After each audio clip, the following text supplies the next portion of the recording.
Welcome, ladies and gentlemen, to the Rocket League Oceania. Free, number 65. My name is Bizer. Joining me is Edgy Murphy, all the way from North America. And a couple of you guys would have noticed him if you've been a part of the Vapor Esports stuff. Edgy Murphy jumping over, but it's good to have you here, man, and branching out to new horizons. It's RLO this time. Yeah, it's pretty nice coming over here to the OCE region. I just want to thank Vapor for having me on previously. I also want to thank RLO for having me on tonight. Yep. It's going to be one heck of a barn burner, though. We got a lot of big names here. Okay, I think we're leaving this match, so we'll just quickly jump out, and we'll get everything working for that. But as we get ready for the first match, this is a group stages match, ladies and gentlemen, just to let you know. 7 groups have been playing through today, and I believe we'll get the top 2 out of each of these groups going into the single elimination playoff stages. So 14 teams in total going through. So we're looking at least 9 matches of Rocket League, which is about 4 hours worth of content, which is going to be crazy. Absolutely crazy stuff. Most important thing for today, we have Matcherino. You guys, and you can see the codes for Matcherino. Jump on to Matcherino and get those dollars up there. We actually have jumped over $100, so big shout out to the community and also Vapor Esports for chucking in $81, pushing that prize pool right over. Let's see if we can get up to 150, 200. Now, Edgy, we're going to do something to stretch this. Like, there's no stretch goals on the Matcherino, but we're thinking we'll do some giveaways. Yeah, we got, I think, jerseys, right? Got some jerseys that we're going to be giving away? We'll confirm that. I think there'll be some jerseys. We're gonna have to confirm it. There's definitely some crates. Definitely we're giving some crates away. Maybe some wheels if we're lucky. So as we go, you guys, all you need to do is be active in chat. Chatting away, give us any tips, whatever, just whatever you want to say in chat, and you have your possibility. This is all PC stuff as well. If you're PlayStation or Xbox, I'm sorry, but it's all PC stuff. Now, the other thing is, I am watching closely the hashtag RLO number 65, RLO65 on Twitter. If you guys want to tweet, you can tweet our names, tag us in it, but most importantly, get that hashtag out. Tell us who is going to win today. Who do you think is going to win the tournament? Go have a look at an exclamation mark bracket as well. We would love your input. With that, Edgy Murphy, we should be getting set to go. I believe I got to rejoin because I left. Yeah, we're currently waiting on that, but we will be getting into this group stage right immediately, as I like to say, because who cares about grammar, am I right? The only thing we care about here is Rocket League here on Rocket League Oceania. So the names, it'll be interesting. I think we'll get them all back in a second. Let's talk about the 2 teams coming up. It's a Maelstrom? Is that how we're going with it? Yeah, it's a play on that band Hailstorm, if I'm not mistaken. Hey, how are we saying it? Yeah, Maelstrom. I believe I'm 95% sure that is how you pronounce that. Maelstrom. Maelstrom. We got the background telling us stuff right now. Who knows? And taking on instinct, so we'll go Maelstrom. For the sake of it, see if everyone else goes nuts. Fiki, Kanga, and Smitty. Apparently, that's a new team lineup that we've heard as well. So it'll be interesting to see how they work. I know Fiki's a little bit of a god in terms of flying through the air, but synergy for them will be where we want to sort of highlight the point of them on stream. Instinct, Misty Peak. I'm going to stop. I'm going to let Edgy Murphy go through because I'm absolutely cake with names. Oh man, I have to check out these names. Where's my bracket? Where did it go? I don't know. Oh man, I'm so unprepared right now. Yeah. I just got back from this trip actually. I have to say. But I think it's Kuros and Sphinx. Sphinx, Kuros, and Misty Peak. And correct me wrong with Kuros. It's Cursus. I'm thinking that's how we're going. I've got to think about it. Regardless, we're waiting on Edgy Murphy to get himself in here, which he is. So the players, once they're ready to go, we'll love to hit it up. I'm going to refresh that hashtag, see if we've got any shout-outs. But who's going to win in this group stage? It is a best of 3, so a couple matches to be played. Why not? Now that I look at it, it might be Cursus, I believe. Cursus? It might be Cursus. I think it might be Cursus. We go Cursus, Mr. Peak, and Spix. We'll go with that. Yep, done. Instinct. Going crazy. Oh boy, you ready to go, Edgy? You ready? Is chat ready? Is chat ready? Let's see. I'm going to see what's up. That's all I can say. Well, that's good. That's good. Also, a little bit later, Mr. Rankies from AGTV will be joining us for a little bit of a commentary cast, and it'll be a lot of fun. Can't wait for it. We're in a rainy, which looks like a rainy Manfield night.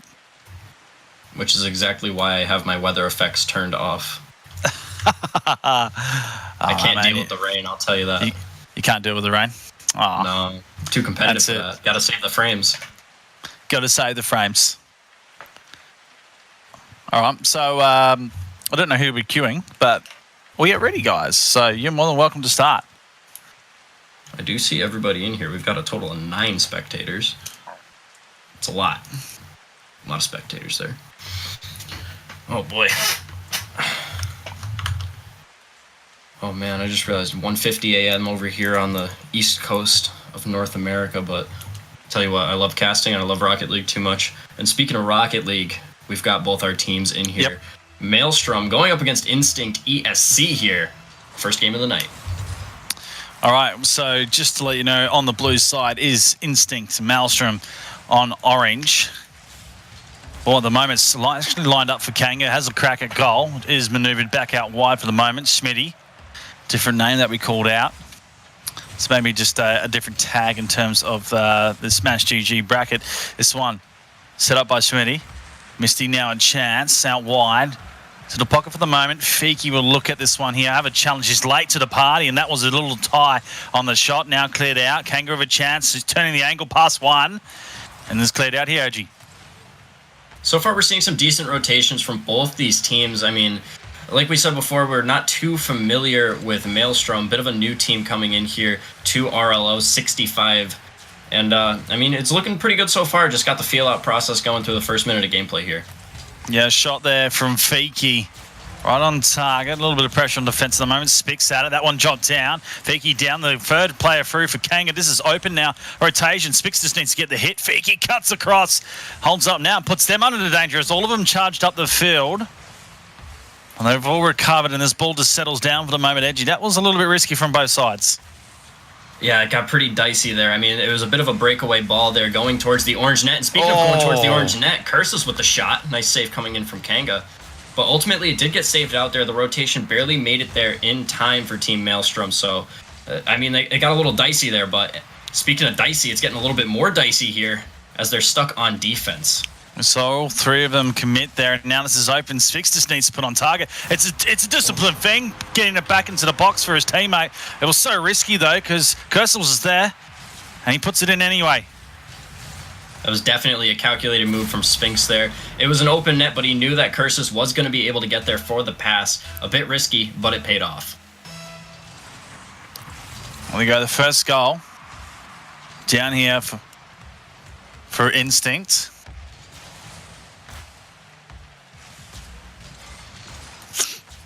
As we get this one downfield, Cursus mistimes as Kanga gets a chance at it. Sphinx now out. Downfield with the angle. This one brought in. There's a demo there, and the ball's gone wide. Still a chance here. They're going to center it, but rotation's out of sync, G. Murphy. And there's something that's seen from both teams at the moment. Just a bit risky as they go forward, not having a defensive end set up, and that one's in. That was quite a quick counterattack coming in from Maelstrom there. They had the double commit on that save back on defense, but it doesn't matter as Kanga goes for the pass here. Smitzy, perfect positioning coming in from him. A lot of times it's pretty risky when you have 2 players close together like that, but Kanga, he didn't overpower the ball, so it ended up working out there. Curses downfield for his team. Fiki at the moment is looking to get some control back. Smitty in a good place to move this on the 1-2. Fiki will line this one up, and coming on the defensive end with Spix does well in the end as well to hold it. Halfway down in the first. It's not a bad contention in terms of a game, especially at group stage as they start to move the pace up in the game. Misty on the wall will leave it. Kanga with that demo. Curse is now flying through. Uses a bit of boost. Can't control coming down. Still the pressure is on. Instinct a chance here. Spix can get this right on target. They'll redirect back into the middle, and, well, the third player not to be, so clearance forthcoming here. These rotations are kind of a bit awkward here coming in from both sides. Nice shot coming in from Smitzy, ultimately saved by Sphinx there. Or Sphinx, I believe. There's no N in that name. But regardless, I mean, we're seeing usually a lot of two players playing really close to each other, rotating to the same positions on the field. We're also seeing one player sitting really far back when that third man needs to be there to finish the play. So, I mean, it's pretty risky play coming in from both ends of the field here. I think I've been caught out with saying his name's Spinks, but Spix. Spinks. I think it's a tough. habit. It's actually a habit. I don't know why.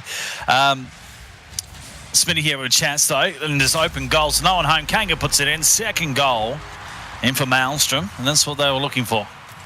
Yeah, there was that double commit. Nobody home in net. The third man nowhere to be found. Just a breakdown on the defense. The rotation was off, and it looked like Maelstrom, they were able to capitalize and punish that play. Minute and 25 back in the middle. Six out wide, now brought here by Misty.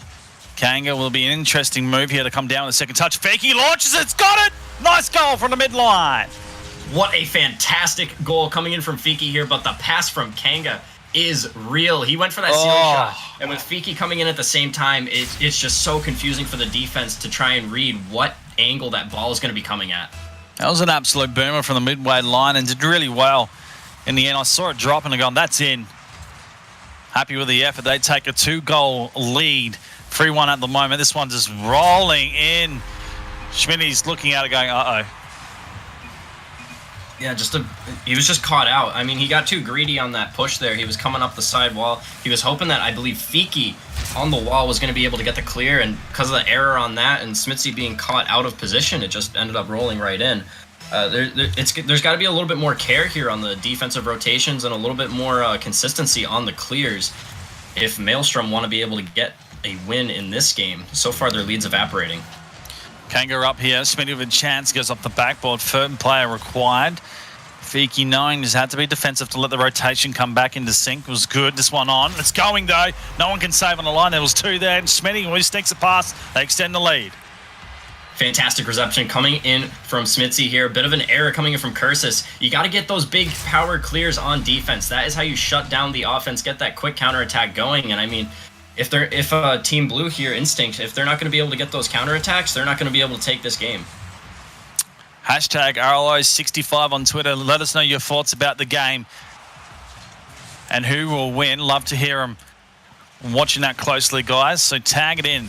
Let's go. 4-2 at the moment. 30 seconds remaining. Maelstrom in the lead. And again, we've got to focus on the defensive end. Make sure they don't let anything through. Instinct, though. That one's high. This will be a strike by Kanga. On it goes. Coming down. There's a double commit on the save. Should be a goal. It is. Smitty coming through. Makes it 5. Great quick fire play coming in from Smitzy here. Kanga able to pop this one up. And it was a double commit on the defense. Not a big clear again. We're starting to see the errors mostly on defense from both these teams. I mean, not every team's going to be perfect. It's just going to take some work from both these guys. It's a nice touch from Smitzy. We should take the Z out because I like Smitty. It's a good name. Misty here with a touch on the defensive end. We'll bring this back in the midfield. Dangerous. Kanga's size is lit up here, looking to try and control with the drop. No boost in the end. This will be all she writes for game 1 in this group stage game number 2. But an interesting start to it, isn't it? Yeah, it was really interesting to say the least. I mean, both these teams, they look relatively evenly skilled. It's just that we're seeing a lot of errors on the defense mostly. I mean, offense, it's pretty tough sometimes. I mean, you got guys going all over after the ball, and sometimes it can get pretty chaotic. And because of that, it seems like both these teams, they sort of get messed up on the rotations. They start going for the double commits. There's not a guy back in net that should be backing up the first and second man. And because of that, both these teams, they're able to capitalize sometimes. But speaking of that, there's got to be a lot more consistency on those pushes as well, being able to punish those rotations that end up not being, perfect. I mean, I guess that's the proper way to put it. Well, wait for everyone to ready up as we get set to go into game number 2. Be interesting to see whether we can get a response coming out from Instinct here. A couple little defensive errors cost him in that one.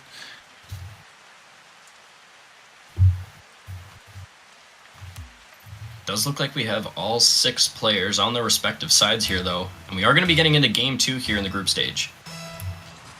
Well, kickoff is off as the fake coming out. And, You don't fake and send 2 out wide for boost. Definitely a missed line of communication coming on there for Maelstrom, which was rather interesting. Could have been a quick early goal for Instinct. This one's still in the corner at the moment. Smitzy into the middle. That's a deflection. Fiki sends this one on, but it's wide off the backboard.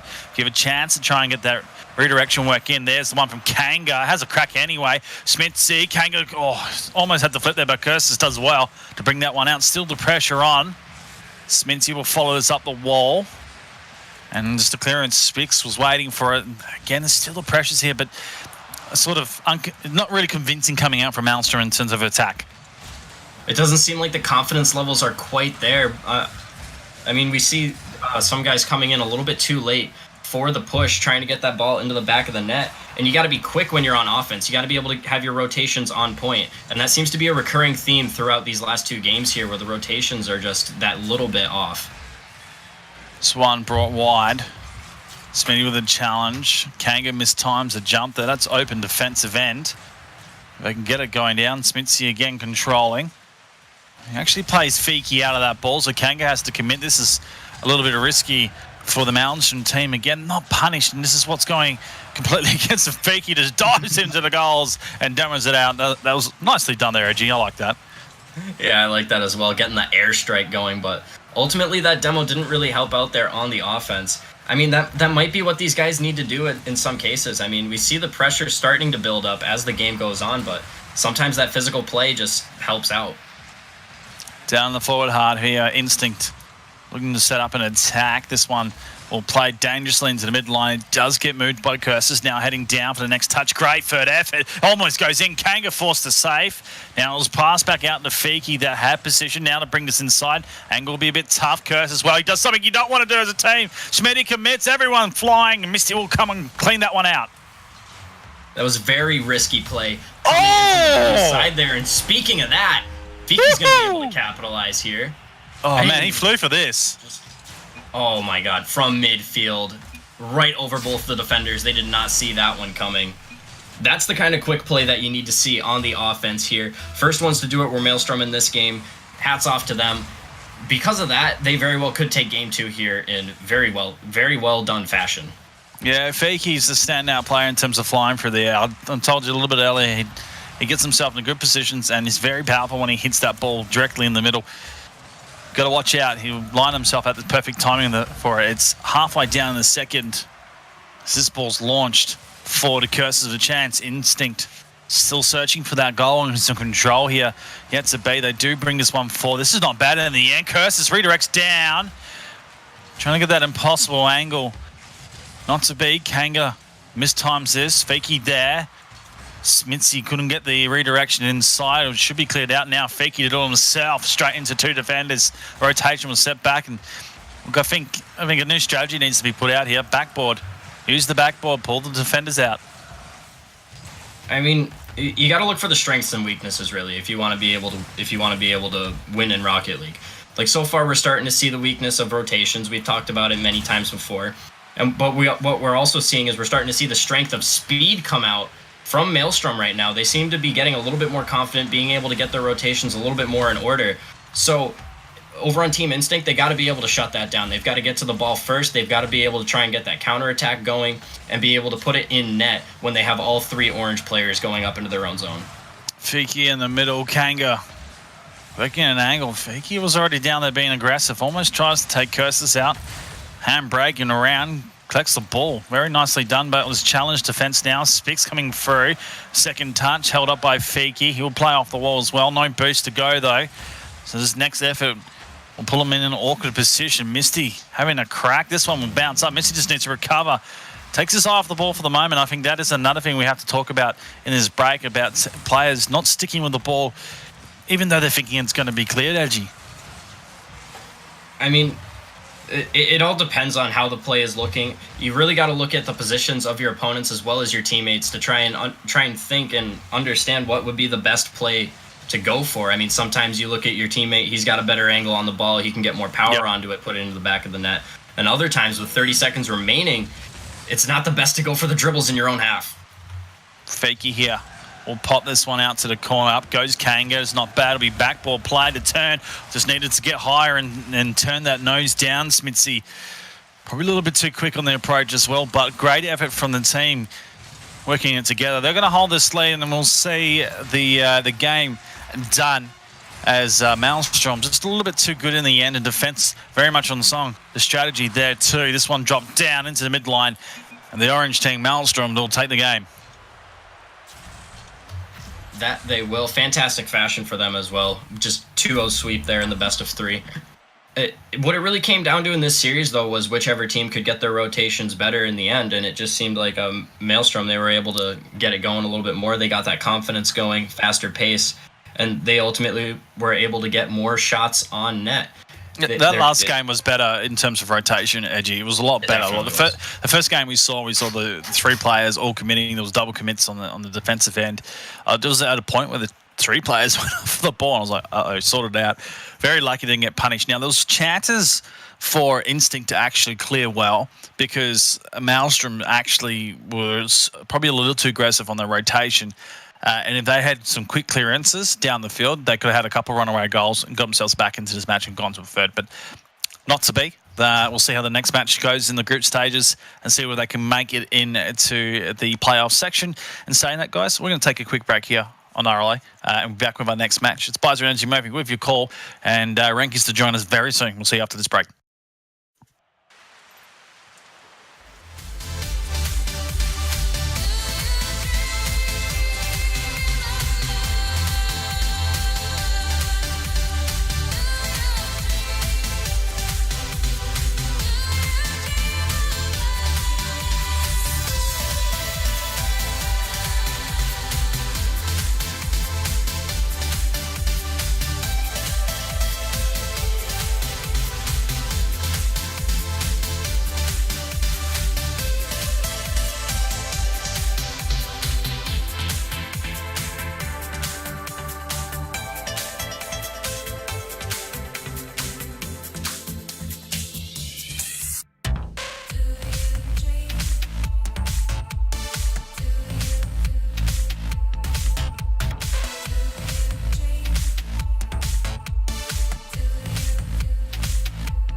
Welcome back, ladies and gentlemen, to the Rocket League Oceania Free 65 of these beautiful tournaments we've had so far in its journey. It's been fantastic. My name is Bizer. Joining me is Rankies and Edgy Murphy. Before we head to the boys for the call, we have the teams of Velocity taking on Paradox Gaming, the last group stages before we hit into the playoff section of today's tournament. And just letting you guys know, best of 3. And I think these guys have to have a look in the bracket to see where they sit in terms of I think both of them are playing for a spot, if I'm correct, as 1 and 2. So Velocity, if they can get the win, they'll get themselves into the playoff section. Paradox Gaming can't get themselves there. So that's the stakes of this game. Regardless, shout outs, hashtag on Twitter, RLO65. I'll be getting a bit of a shout outs out there, and shout out to Kyle, Payback, and Edgy Murphy, hitting them all up at the moment. Guys, I'm going to chuck you over to our two commentators that will take you through the matches and the players, and that is Rankies and Edgy Murphy. Well, thanks very much there, Biza. Rankies, how are you doing, my friend? I don't think we've ever casted before together. No, we have not.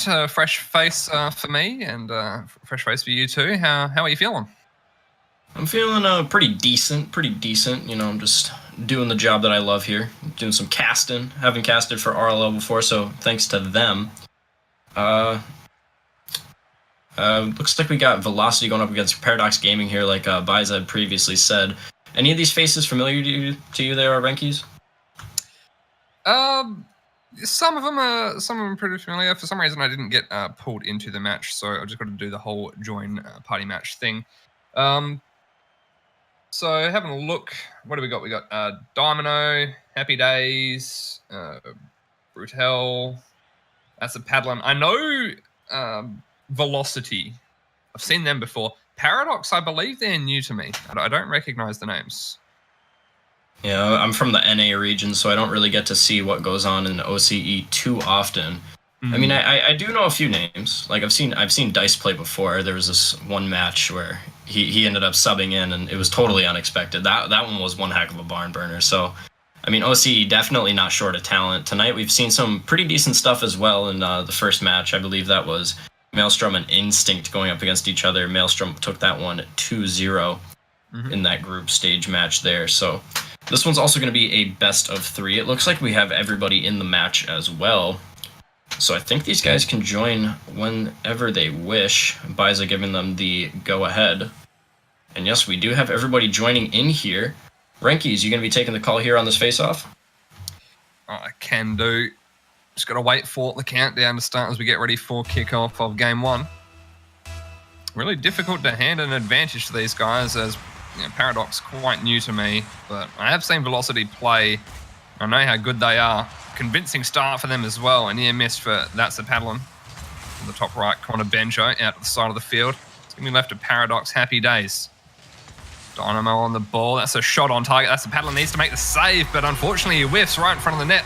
That's going to be the first goal for Paradox. GG. Velocity, they look so strong on the offense, but all of a sudden it just got turned around on them. The counterattack from Paradox Gaming worked out perfectly on that one. Coming into this, Paradox in their set count already down 0-2, so a win here would definitely be something for them. Velocity, they're sitting on 1-1. So if they lose, there'd be a tie break between them. This should be a goal, and it will. Brute Hell plays it low, made it very difficult for the save to be made from the defender on the backboard. Those Spider-Man saves are always difficult. Poor old Dynamo there. So close yet so far.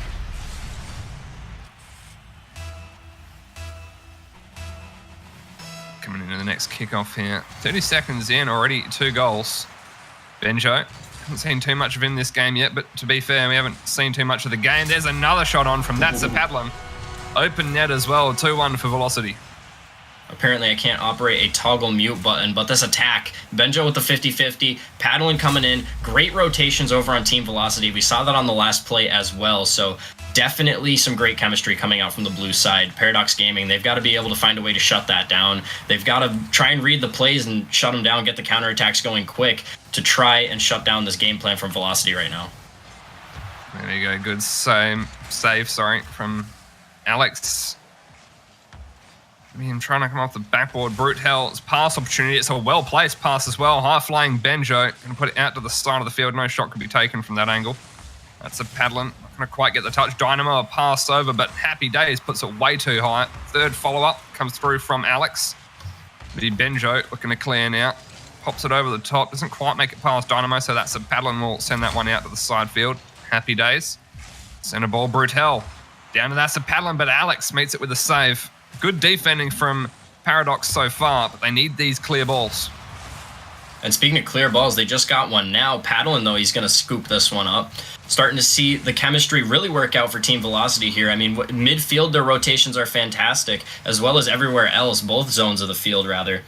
So Paradox Gaming, like we said before here, Renkies, they just got to work on the counterattacks. Oh, ceiling shot coming in from Dynamo, but that one's not going to be enough. Not quite there. Brute Hell off his own backboard. Benjo follow up with the clearance. There's Paddlin. Happy Days will intercept that. And this one forward. Looks up Fresh Boost. Plenty of time to make the pass. Brute Hell does get a touch, but it's not convincing. Luckily for Benjo, it was a miss in the background there. Could it be the server lag, or is that just me? Looking at the pings, I mean, it could be a little bit of lag for Dynamo at least. Everybody else, pretty good ping. Well, as long as the microphone's not lagging, we're fine to keep going. Alex looks for the clear, but Brute Hell puts it across to far post. Unfortunately, couldn't make it there. There's the long shot. Alex can't put that one on target. Goes out the wrong side. It was almost an open net, so unfortunately, missed chance there for Paradox. Could be another one, but that's Paladin should be first to this. Nice grab on the boost, but Alex looks for far post, sends it way wide. Unfortunately, one thing we haven't seen from Paradox is accurate shots. And speaking of accurate shots, Velocity is going to be able to put a third one on net here. It was just brute hell right off the wall, beat out Happy Days there. I mean, it just seems like Paradox Gaming, they're one step behind everything that Velocity's doing. I dare say that Velocity is going at a high velocity right now as far as pace goes. Absolutely. Dynamo, I think he had the opportunity to make that save, but perhaps just wasn't expecting that shot to be taken or the shot to be on target, so can't blame him for missing out on that one. He was pretty far out of net. Alex gets the clear out, but Brute Hell, that's another one on target. This time a save from Dynamo outside of the box. Nice little chip. It's going to be Benjo. That's a Paddling, looks to wrap around. Dynamo has plenty of time here to get this controlled and down the field. As Paddling does get a touch, it's still going to be in favour of Paradox. However, Brute Hell, the first to it, looks for that Paddling, but Dynamo, it's a nice touch out to the side field. They really need to work on slowing down the pass plays of Velocity. Velocity have been given way too much space in the Paradox half. And when Velocity has space like this right now, they're able to score 4-1 now here for Velocity. They're looking to take this one in dominating fashion. Just not a very good clear coming in from Alex. I mean, that's the cold, hard truth of it. You got to be able to get those powerful clears like we saw in the last group stage match if you want to be able to get the counterattacks going, put that ball in the back of the net. Because, I mean, if you just put it in the center like that, you're going to get scored on most of the time. Absolutely. Not to discredit Velocity with their capabilities in offense, but I mean, most of the goals, just like that one that we've seen, have really come down to poor defense from Paradox, unfortunately. Paradox, they got to step away from this game, take a breather. It's a best of 3, so next game they've got to be able to work on some stuff. They got to work on the rotations, they got to work on getting the big clears, and once they're able to get both of those going, all they have to worry about is being quick on the counterattacks, realizing when they need to fall back, and be able to just keep that ball out of their own zone. They got to be able to flick it back the other direction. Absolutely. As a good save comes out from Alex, it's going to give him a savior badge. Dynamo did get the touch high before, copped a little bit of a bump from that Paddling, but Brute Hell had time to clear Alex immediately on the back of the ball. Happy Days is there, but unfortunately didn't get the double pop to jump up, so not enough height on that aerial.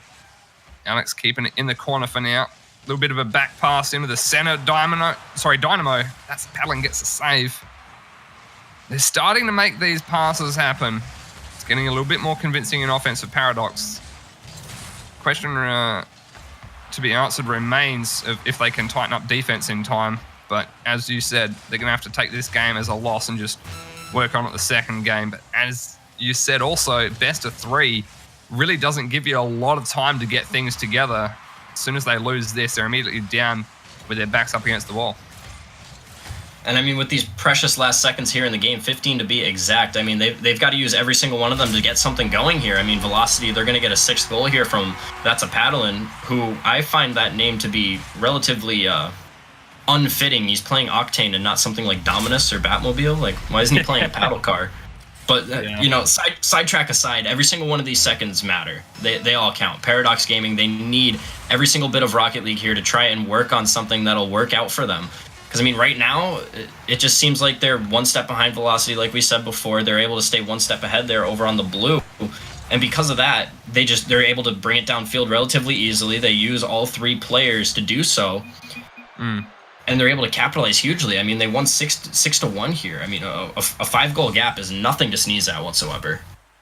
No, not at all. It's also difficult to tell if this is, perhaps just a difference in raw mechanical skill as well, because Paradox really weren't given that much time on the ball. Velocity were able to control the pace of this game so effectively, and that's really going to put Paradox in a tough situation because, again, best of 3. This is it, the final match potentially coming up, so they really got to put some hurt on Velocity. Going into game 2, though, if I was on Paradox Gaming, I would just try and slow down the pace a little bit. Read exactly what Velocity's doing. Realize where all 3 players are, because they are very much a team, a chemistry-oriented team. There's the proper words. excuse me on that one, but they've got to be able to try and read where exactly player A with the ball is going to pass over to either player A or C based on the positioning of the car. They've got to be able to get between those guys, get those interceptions, get the big clear downfield, get that quick counterattack. Because if they have all three players pushed up on team velocity into the orange zone, it's going to be relatively difficult for them to defend that ball. So Paradox Gaming, slow it down in their own half and then get it going quick over on to the offense. They should be pretty fine if they're able to find some success in doing that. And speaking of finding success, we're going to find out if that's going to be the case here for Paradox Gaming as we get into the first face-off of game number 2. There we have it. Paradox would love a big win on the kickoff here. They're going to get a pretty decent one. Back in midfield control for Velocity until it goes into defensive half. A good save for Happy Days. Brute Hell sends this one into the corner, just trying to buy time for his team to get in better offensive positions for the pass to come off the backboard. That's a Padlin. Can't really stop Happy Days there. A little bit of a bump from Brute Hell will slow him down. Again, every tiny little bump like that, all it's about is just buying time for you and your teammates to get back into better defensive and or offensive positions. Really got to wait and see how this works out for Paradox. As you were saying, slowing down the pace of the game and controlling the pace of the game to something that they're comfortable with, certainly going to benefit them. One thing that I did pick up on in the previous game they didn't have too much of was good positioning, so we'll see if Velocity can take advantage of that again. A little bit of a bump onto Benjo. Brute Hell, high off the backboard. No one picking this ball up. Brute Hell has it again. Good touch there from Happy Days. Benjo comes through. Brute Hell just wanted a little nibble off the back of the car there, but couldn't quite find it. Benjo, that pass is a little bit too much. That's the paddler will put it off the backboard. Bumps Happy Days. It's going to be up to Dynamo. Finds it around with the second touch off the sidewall. Again, buys time. Benjo now on the ball. Bit of a whiff there, unfortunately for him. Dynamo looking to wrap around on the ball. He had no control whatsoever. Brute Hell won't get the pass to Alex, though. Makes the save. Again, off the backboard. Brute Hell, don't tell me that's going in. Dynamo makes the save. That's a Padlin. Has time. Can he get the right flick? No. Couldn't find it on top of the car there. Hitbox a little bit too tall for him, perhaps. Brute Hell, that's a perfect pass, and Benjo will take advantage. Top shelf, first goal. Straight up defensive breakdown. That's all that happened here for Paradox Gaming. And they backed themselves up into the goal at one point, all three players, and Dynamo barely made that save off the post. And because of that, they just got very kerfuffled, and they weren't able to get the positioning or the rotation going too well. Velocity ended up taking that first one after a while, though. So they're going to find themselves up by 1 here just as we approach the 3:15 mark. Good touch on from that Padlin, but Happy Days with the save out. Benjo take this back into his own defensive half. Fresh boost again, finds it around Dynamo. A good touch on there from, I believe that was Brute Hell. Alex looking for the clear out. It's time to keep up with the ball as well. Finds it past Brute Hell, but won't beat Benjo. Brute Hell looking for a pass. He's got it in the corner here, has plenty of time. He misses. So unfortunately, Dynamo will come out for the clear. Doesn't get the second touch. Alex is there to back him up. Brute Hell has a word with him. It's up in the air for Benjo. Can't keep it going forward, though. Up to Velocity to make another pass play, and Paradox looking a bit stuck in defense here. Oh, the play coming in from Brute Hell, but it's going to be just off the post here. Alex over to Happy Days. Ultimately, Brute's going to put this one off in the corner. Ultimately, off the base of the post, though. Oh, that's some unfortunate stuff for Velocity there, but they're still up by 1 here. And what we can see for Paradox Gaming is that they're getting backed up into the net once more. They've got to be able to get a little bit more space for themselves. They can't just all fall back into net like that. One player needs to call and say, I'm in net. One of you guys push up. The other guy needs to back him up. Just try and read the play, be able to cut off the ball and stop that offensive push and the pressure coming in from Velocity. Covering the far post is essential for Paradox as well right now. They haven't been able to get in a good position in net. There's the shot on. Again, it's an open net. That's a Padlin. All he had to do was make sure it was on target. Just straight up open net. Alex went for a risky ball. I mean, what it really comes down to here for Paradox Gaming, that it's been a recurring theme, is they're going after the ball when they don't need to. There are certain situations where it's better to just fall back, get in net, put yourself in a good position. Like you were saying before, Renkeys, is the positioning is just off from these guys. I mean, it's something that you get from playing a lot of Rocket League, it's definitely not something that comes within the first 20 minutes of gameplay. Brute Hell trying to go for the dribble. He got it past one with a cheeky little bump there, but looks like he's not going to be able to get it past the second man as we get down below the 90-second mark here. Velocity on the offense. Brute Hell with that highlight of a little play earlier on. He had the fake pop, then he actually committed to the pop, got it over the top, had that one defender to beat, just couldn't quite find the shot on target or past the defender. So no pressure on Velocity to get any more goals, but that save's certainly going to help out, as staying with this 2-goal lead, especially with now less than a minute remaining, is only going to benefit them. And I don't really blame Alex for taking that risky ball that he did earlier on. There was only about a minute and a half left, and they can't let this game get away from them. They need to start taking the risks, and now they've pretty much just got a full press. Defense has become a non-option for them at this stage. I mean, especially with this little time left in the game, they've got to score the goals. I mean, if you're down by oh no, just forget everything I was saying. 3-0, 33 on the clock. Paddlin brought it right downfield on the pinch. What a 50-50. Oh man, that's just the way she goes sometimes. Yeah, you really can't do anything about those except for be like, okay, all right. Yeah, unfortunate for Paradox, and I don't blame them for getting aggressive there where they did. 45 seconds left, 2 goals down. You need anything that you can get on the field. Right now, it's starting to look impossible. I mean, you can't say it is impossible. We'll call it highly improbable, but with that, oh god, his 4 goals even. Goals. Yeah, I mean that's what they require right now. And while it is technically possible, they're almost relying on 4 double diagonal kickoffs in a row just to make it a reality. And even at that, it's a very slim hope. They've not even been given one here. Hello? Oh my god! I mean, we were mentioning kickoff goals, but for velocity. Just, hello? Oh man! Wow, as Biza said, 109 k's an hour, Brute Hell, really unleashing Cerberus on Paradox right now with a ripper of a goal. That's a Paddlin will send this one across the field, but is there even any point continuing right now as Paradox at this point are feeling broken? Benjo doesn't quite wrong foot Dynamo. It will be that's a Paddlin, but a good save from Dynamo. Unfortunately, Paradox just could not find any footing in this ground. GGs are called though, so they are being good sports about it. And look, unfortunately, that's probably them basically knocked out of the competition now.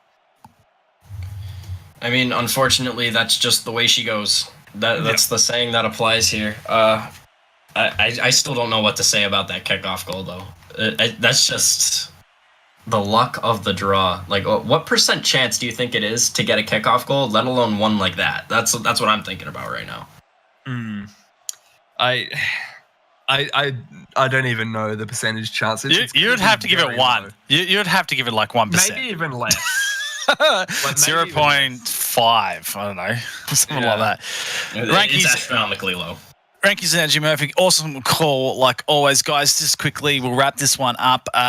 What happens with this game is Velocity will put themselves into the playoff situation and go through, where Paradox Gaming, well, they won't be able to do anything. Funny thing. The whole games, it was Paradox, and Dynamo started with the first goal for his team. From there, it was Velocity. It was absolutely piled on goals. 6 goals and 4 goals, 10 unanswered. Absolute brilliant game for these guys going into the playoff scenarios. And having a look at where they will be positioned, their first round will be against Team Tahit. So it'll be interesting to see how they played it out. But for now, guys, we're going to take a quick break here on RLO, and we'll come back with a game of Extricity taking on Trident Esports. It's going to be a ripper. We'll see you right after this.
Welcome back, ladies and gentlemen, to the RLO Free number 65.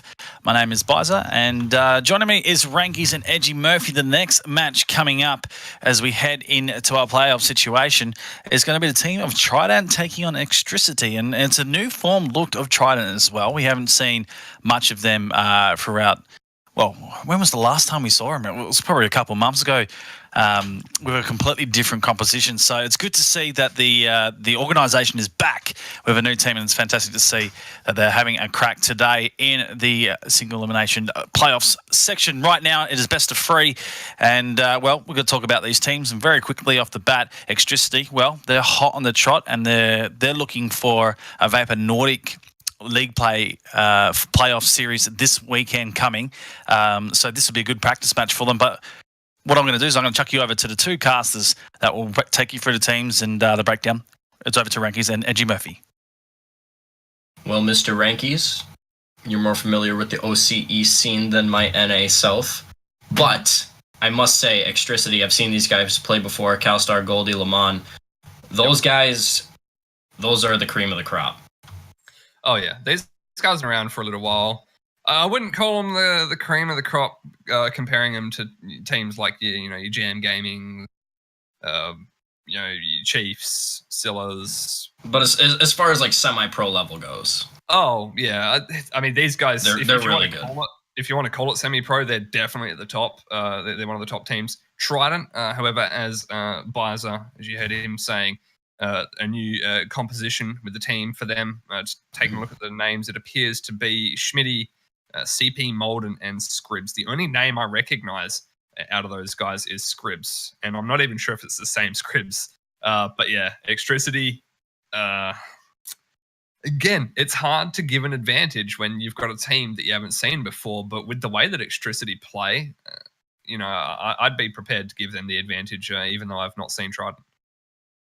I mean, when you're going with the Las Vegas odds, when you look at a team like Extricity, I mean they're established. So personally, I'd put my money down on them. But I mean, Team Trident, they could be those guys that just come out of the woodwork out of nowhere and they score some really banging goals. To be completely honest, and I mean, considering they're a new team, they've probably been scrimming a lot, doing a lot of practice with each other. So considering all the hard work that they've put in and going up against a high level team like Extricity, they might come through with that extra bit of oomph, like personally, if I play with some of my higher ranked friends in matchmaking, then I go a little bit harder on the field. I'll tell you that. So Team Trident, we're just going to have to see how they go here in game number 1 as we get into the face-off. I wish him the best of luck. It is going to be Scribs. I do believe it is the same Scribs somewhere else, so he's definitely a very well experienced player. That's one thing going for Trident. Schmitty looks for the pass. Lemon just going to leave that for Gold. He does get the save out. A lack of control here in the defensive half for Extricity. They don't want to get caught in the constant clear, receive, back and forth with Trident having all of the offensive pressure. CalStar looks to make the pass. Schmitty. Good clearance out. Lemon off the backboard. No one gets a touch, but Lemon sees no one for the pass, so just takes it again to the side. Going to set up for CalStar. A little bit of a touch there. Gold won't beat CP Molden to the ball. Schmitty. CalStar over the top. CP Molden will make that save. Scribs needs the clear, but gets punished by Lemon. He just could not handbrake turnaround in time. This is just down to pure speed play from Lemon. CalStar got to it first. CP Molden tried going for that clear. Did not get the power on it either. It probably would have been a little bit safer to try and put that ball more off to the side and into the corner. After all, it's very difficult to get an angle from there. There you go. Schmitty does win out in the 50-50. Trident would very much like an early reply if possible. Scribs putting the ball where it counts, but CalStar, the clearance out, won't be able to find it past CP Molden. Gold. It's going to go over the top of Schmitty. What a redirect, almost on target from CalStar for back right post. Be Lemon. It's going to drop early, so Schmitty, plenty of time to get in the back of this ball. Again, just throwing possession away in the midfield. Luckily, CP Molden has the backup there where it's required, but I'd like to see Trident take more meaningful possession.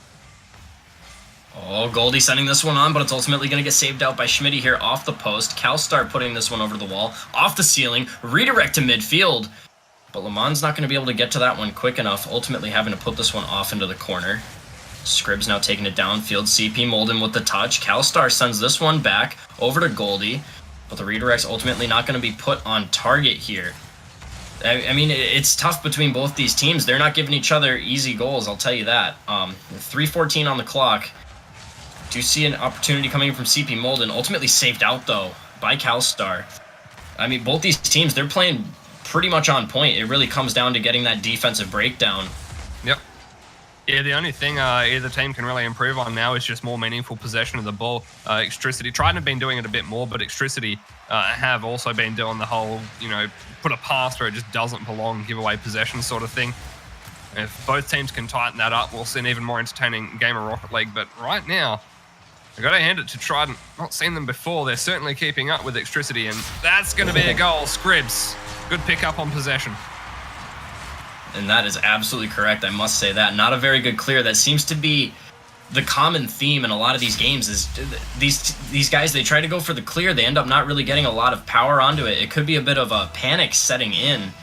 Just trying to get a touch onto the ball, expecting a player to be there super quick. After all, these are fast-paced games, but ultimately sometimes it's better to just get that meaningful possession of the ball, like you were saying there, and just trying to make something happen with it, getting it into a position where you can't really score. And speaking of scoring, Scribs is going to get another one here.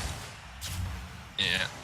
He's, dealing with 100 ping right now, but doesn't seem to be affecting him too much. Picking up all the goals for Trident off the back of 3 shots as well, so good shot to goal ratio for him there. Schmitty, the sideball, just a little bit late to the ball there. Lamont didn't make anything off the backboard happen. Gold sends that one to right post. Scribs with the save out. CalStar. Gold. Schmitty out of the game, makes a pass in the center, but CP Molden the first to it. No third rotation in time from Lamont.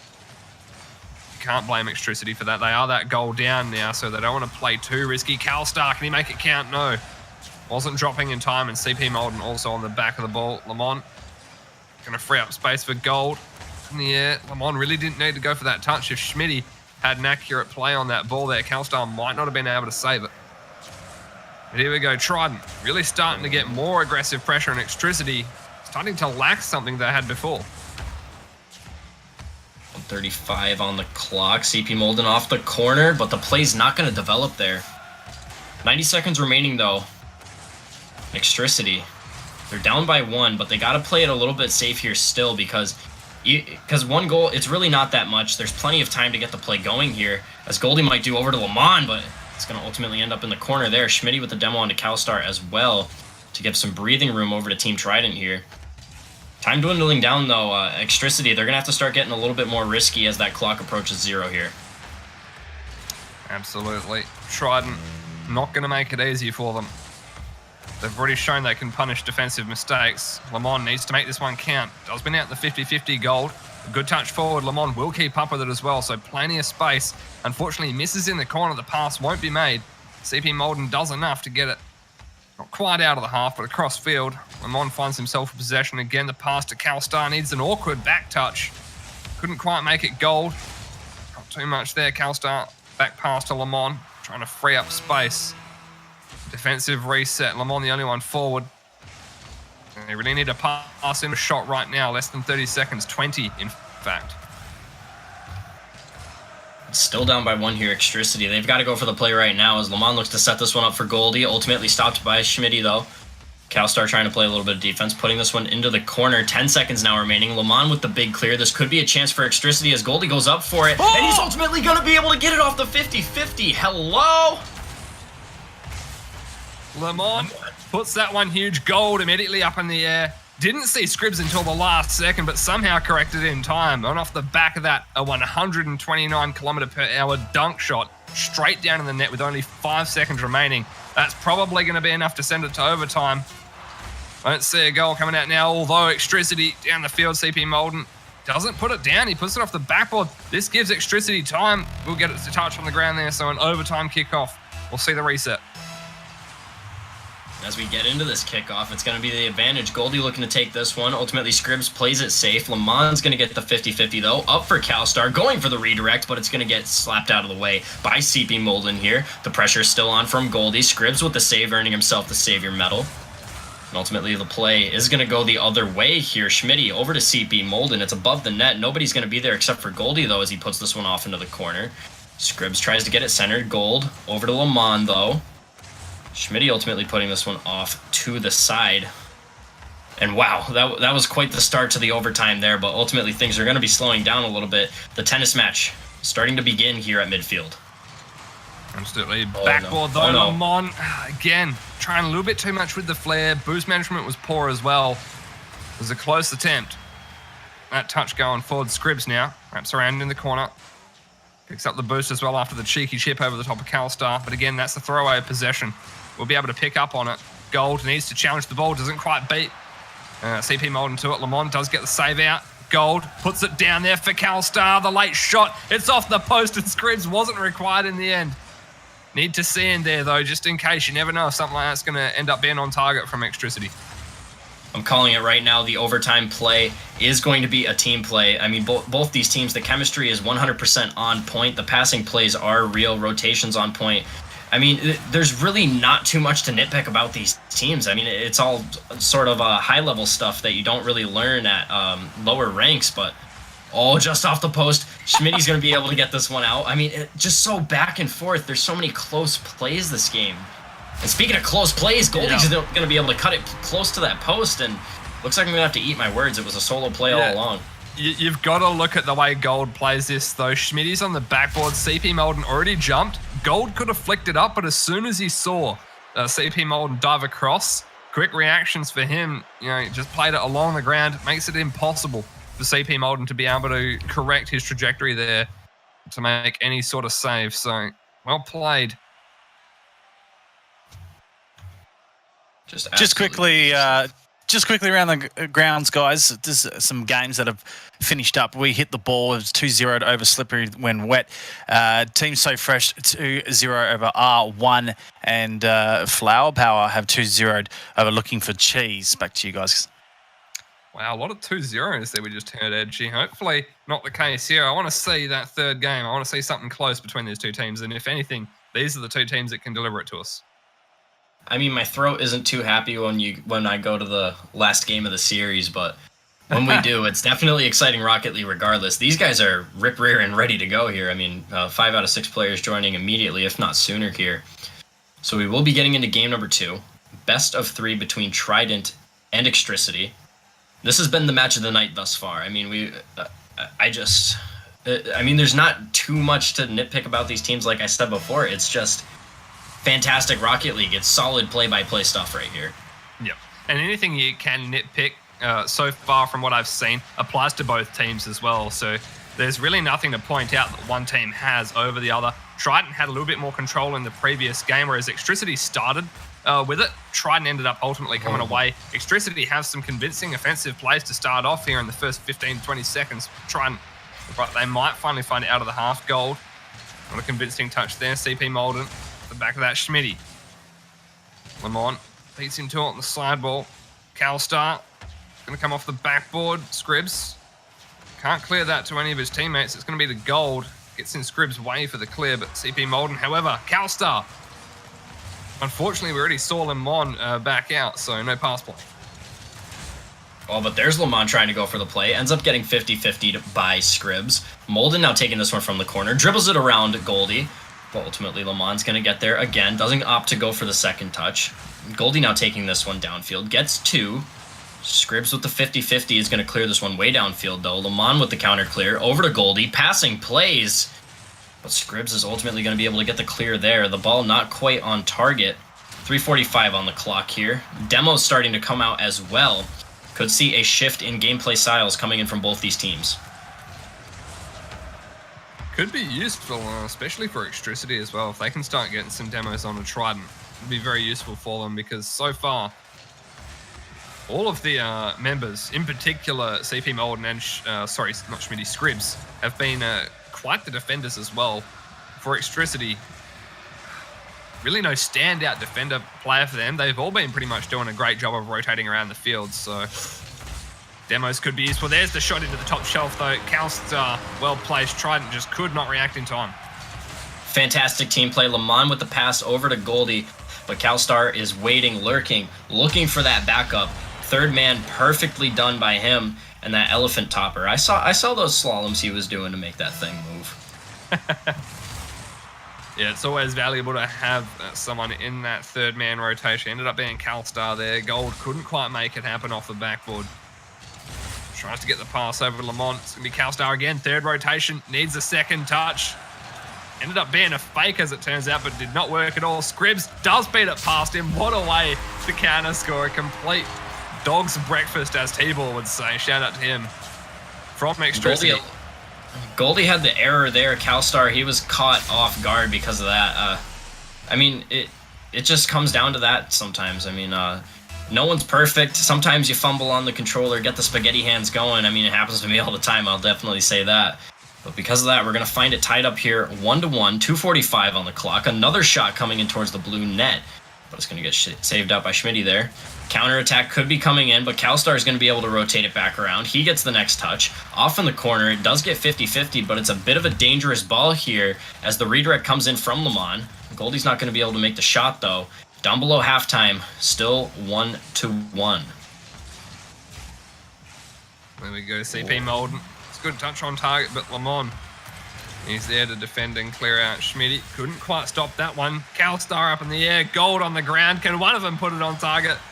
Gold could, but CP Molden there for the save. Scribs gets demoed, and Gold with a nice play. Lamont somehow shot on target, but Schmitty easy enough for him to save and deal with that one. Calstar resenders this one. Actually a shot on goal. Scribs, that's his saviour badge now. Gold. Lamont puts it down just off the top bar. So close yet so far. Oh man, that was so close. I thought for a second that one of those Extricity players saved it, but I did see it get that touch on the crossbar there. The fourth man helping out Team Trident for now. But the real question is the crossbar going to be able to help out Team Extricity here? Looks like that's not the case, as Goldie's able to put this one off into the corner. Calstar looking to bring it downfield. CP Molden's ultimately going to meet it. Still fumbling in the corner here. The 50-50 is going to go the way of Extricity, but so far the offensive pressure coming in from Trident is just too real, as Schmitty looks to get this one towards center, ultimately saved out by Goldie, cleared out by Lamont as well. They're going to be able to go for the counterattack here with 70 remaining.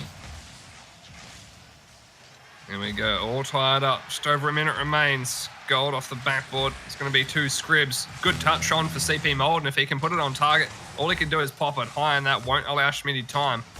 Scribs. It's this one forward. Schmitty just trying to get in a better position to support his teammate. Looks to make a pass out of the corner. Gold. Forward for Calstar now. Going to find it past Scribs. This is looking good for Trident. Lamont. Back to CP Molden now. Out of the corner. Gold. Need this out of the half. It's a good second touch as well. Schmitty slows it down on the sidewall. Lamont will wrap around. Sends this one for a backboard play. Schmitty, good defending.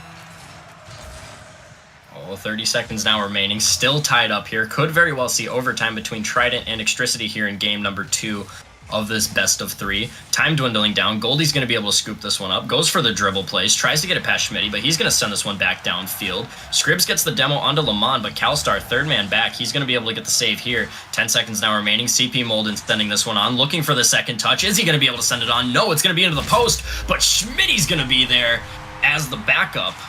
2-1 here. Trident, 4 seconds remaining. I think they just locked this one up, save for a kickoff goal.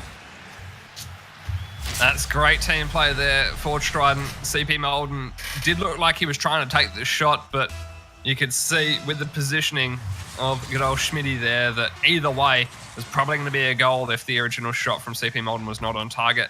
That's the only chance that Extricity had to tie up, was with it floating in the air there, but you can see the defensive positions that Trident took. Had one in net, one on far post rotating through, and then obviously that third player up in the air to challenge the ball. Really well played from Trident here. Was not expecting that.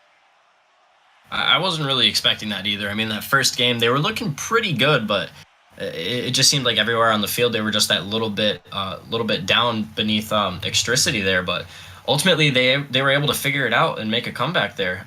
It seems like these games just come down to who can keep the pressure going, make those defensive breakdowns happen, and if they're on defense, whoever can make the counterattack go. It's just great display of Rocket League between both these teams. Absolutely. There's a little bit of time left, so I want to throw over to Bizer if he's there to give us a little bit of post-game analysis on that one and tell us what he thinks about heading into this final decider.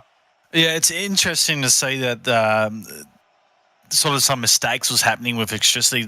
That crucial goal that got sent straight down the middle with 2 feels bad backflips from the opposition probably was a big letdown from Extricity's point of view. They've been working hard on making sure that they're being reading the play and getting themselves in the right positions. That one, brain fart on their behalf, but I'm sure this third game they'll tighten that up. Absolutely. As we jump into the spectating slots up in that caster's booth, Edgy getting ready for the kickoff. How about you take it away this time? I feel like I've been doing them all. All right, okay. Take turns here as we get into the third and final first kickoff of this best of 3 between Trident and Extricity. Goldie, ooh, great defense coming in from him. Great ball control. It's definitely going to help out in the long run, but so far Scribs is going to be able to get the 50-50. Calstar to Goldie, though. One man left. It's CP Molden. He's able to make the stop. Goldie looking to send this one back. But Scribs is going to be able to send this one on. In the corner, CP Molden to Scribs. Down to midfield, but Calstar is going to be able to get the clear. First 30 seconds of gameplay. We find it in the blue half of the field. Nobody home. But ultimately, the defense is able to rotate in for Team Trident here. I mean, good fake attempt there from Calstar. But yeah, Extricity not quite on the ball. Didn't have that second person to go up to take the shot. So almost a mistake for Trident in defense. 4:12 now left on the clock. Still haven't gotten through the first minute of gameplay, but it just feels like so much has happened that a lot of time has passed. But still, high action Rocket League still going on here. Goldie has to go for the stop. Not able to get the big clear. Calstar caught out of position, but Le Mans going to be able to rotate in. Schmitty looking to put this one back towards center. Ultimately, Goldie's going to be able to send this one to center in the blue half of the field. Great clear coming in from CP Molden with the shot on net as well, but Calstar is going to be able to get the save, putting this one down back into midfield. Good pinch comes out from Calstar and Le Mans. Got to hand it to both teams. We've seen, as you said, a lot more high-action Rocket League as Gold spots the opportunity for a top left shot. And if you take a look at the defender that was in net, Scribs challenged, and then it's Schmitty on the far post. He had the right idea, but he stepped forward a little bit too much and then started to rotate back. He had no time to get up to that corner, so Gold, absolute right decision. Had the defender stayed on the far post, might have been able to make the save, but unfortunately the first defensive mistake goes to Trident there for Extricity to take the lead. Goldie was in the perfect position to shoot that ball anywhere he wanted. It's tough to defend those, and that's going to be all she wrote for the 1-0 scoreline we see thus far. Could be 2-0 as Calstar goes for a shot on net. Not quite able to make it happen, though. Schmitty now sending this one down, gets the second touch, but he's ultimately going to get 50-50'd out here by Le Mans, who looks for the setup in the corner to Goldie. But ultimately, it's going to have to be Calstar looking for the reset. Scribs looking for the off-the-wall play. Schmitty's going to be able to back him up as we hit the 3-minute mark. And so far, the counterattack might be promising here if Scribs is able to get the center. But Goldie's ultimately going to be able to send this one back downfield. Very back-and-forth play coming in from both these teams. They know exactly when to rotate off. And speaking of that, Calstar is going to be able to get the waterfall shot. Really great play here from Extricity. Gold, what a pass down. Fantastic stuff there. Didn't quite see the save come out in time. There was a touch from the defender as he dove across. I believe it was Scribs. Just couldn't quite get there in time. This is a good kickoff for Extricity, but Gold doesn't go for it. Mitty comes flying through Calstar, puts it to Gold. Bit of a whiff there, but it doesn't matter. Scribs gets for his efforts. Lamont on target, but Schmitty's there. Oh my Lord. What a pickup from Calstar. Get dunked on. Getting dunked on, absolutely correct there. I thought we were playing Rocket League, not basketball, but Calstar, just absolutely calculated. Those are the kind of reads that you see in high-level Rocket League. You don't see it anywhere else. I mean, you go into a silver matchup, you're not going to see that, 100%. Great stuff coming in from him. As we approach halftime, though, 3-0. Goldie with the flick. Calstar looking for the shot, but it's ultimately going to get saved out there. Oh, Le Mans now sending this one off the back wall, but nobody's there except for Schmitty able to clear it out, bringing it downfield, gets it past one. Oh, he almost got it past two, but Calstar is going to be able to get the redirect. CP Molden, though, keeping the pressure going. Schmitty with the shot off the post, looks for the second one, able to get it over Goldie this time, though, and try to find themselves on the board now. Good follow-up from Schmitty. A lot play, almost a shot on target with the first one. Calstar, again, he went for the challenge. Gold thought he may have had it, so it wasn't up in the air. I don't blame Gold for that either. It's important to have trust and faith in your teammates as they go for that defensive touch. Unfortunately, just couldn't see that save come out. It's difficult to save as well. Schmitty had a really good play on that one. So just less than 2 minutes remaining. Only 2 goals down now. I Trident, but they're certainly capable of bringing this back. They've got a lot of offensive pressure onto Extricity right now. we go. The backboard could be one, but Scribs will be able to send this one out of the half. Lamont onto the sidewall. Scribs, big bump from Calstar onto him. Schmitty doesn't quite put it on target there. It was close. CP Molden will wrap around. Tries to put it in the center, but Gold, first to it, gets the save out. Calstar on target, but Scribs, early save out. Sends this one high off the ceiling. Lamont over to Gold. A good bump onto CP Molden as well, but that shot just couldn't quite find its way through. Would have been amazing to see that one go in for Extricity, though. It very well could. It very well would have been amazing, but we could see a second one coming in from Trident, ultimately getting stopped by Calstar here. But then again, Extricity, they're still up by 2 going into the last minute of gameplay here, so I mean, it's not like they really needed that goal. They just got to be able to make sure that defensive line is solid. Schmitty looking for a shot, but it's ultimately going to be Calstar with the save. Savior medal for him. Weak ground shot coming in from Scribs. Lamont over to Calstar, able to get it past 1 with the sacrifice of his life as well. Goldie getting the revenge demo over onto CP Molden. Time still dwindling down here, though. Trident, they've got to get something going quick. Absolutely. Gold. Can't stop that one from going forward. Scribs and CP Molden on this right flank here. Lamont has plenty of time to carry it out. No challenge. It's going to be Calstar on the ball now. All this time being bought for Extricity is heavily in their favour. Trident, they need this goal now. CP Molden, flicks top right. Unfortunately, it's a little bit too much. Extricity aren't clearing. Lamont will clear it out with the back of the Octane. Gold, Lamont's done him dirty there. There's the shot coming through from Schmitty, but a bit wide and unfortunately not quick enough. Calstar all over it in time. If this drops in, there may be some hope, but that's a good clearance off the backboard from Calstar, and that has done it. That's enough time. Own goal from Lamont, no, can't be scored, and that is GG's well played. Extricity, they take out the series. And a fantastic series at that. I mean, it was such close Rocket League. The scoreline doesn't really tell how close this game was. It took a lot of effort for Extricity to get it through past the defensive Trident. And I got to make a remark about that last play there, that reverse clear that we saw coming in from Extricity. That was definitely a time waster play. High-level stuff right there, being aware of the clock and just being able to close out the game in professional fashion like that. Absolutely. And we'll hand it over to Bison now for some post-game analysis. Well, that was a fantastic match by both teams, and good to see the Trident team being actually super competitive in the series, but not to be able to get through into the next round. They'll be knocked out. Good to see the boys come back next week as well and represent CP Molden, Schmitty and Scribs. Good games by them. Now, just have a look at Extricity's side. I was sort of comparing the goals in terms of who would be the MVP in polls in the goals, and looking at it, Calstar and Goldie end up tying up for goals scored. So really interesting in the end that it's not just one individual scoring for the team. They've got multiple contributors going into the next round. In saying that, guys, teams that have progressed through, Team Acidium over GL Connor 2-1. And the other one that we had at the top there was Team Tahir taking Velocity out 2-0. So the quarterfinals are all live. The next game will be coming up on stream is We Hit the Ball Team So Fresh. Remember, guys, !Matt Arena helped contribute to the tournament today with those free $1 codes that are currently running around. There is a link there that can generate. Go for it. We're at $117. I'd love to see that I get up to $150. Also, keep yourselves active in chat, as Dover is it seems to be very early Christmas for him. He's giving away a lot of presents at the moment in the chat. So make sure you're talking, cheering on your favourite team. So we're going to take a quick break here on RLO. We'll be back with the next match.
Welcome back, ladies and gentlemen, to the Rocket League Oceania Freebie Free number 65. My name is Bizer. I'm your host for tonight, and we're talking about teams and where we're at. We're in the playoff stages, and we're playing into the quarterfinals. And one team's already concluded their matches pretty quick in my eyes. I can't believe how quickly they're moving.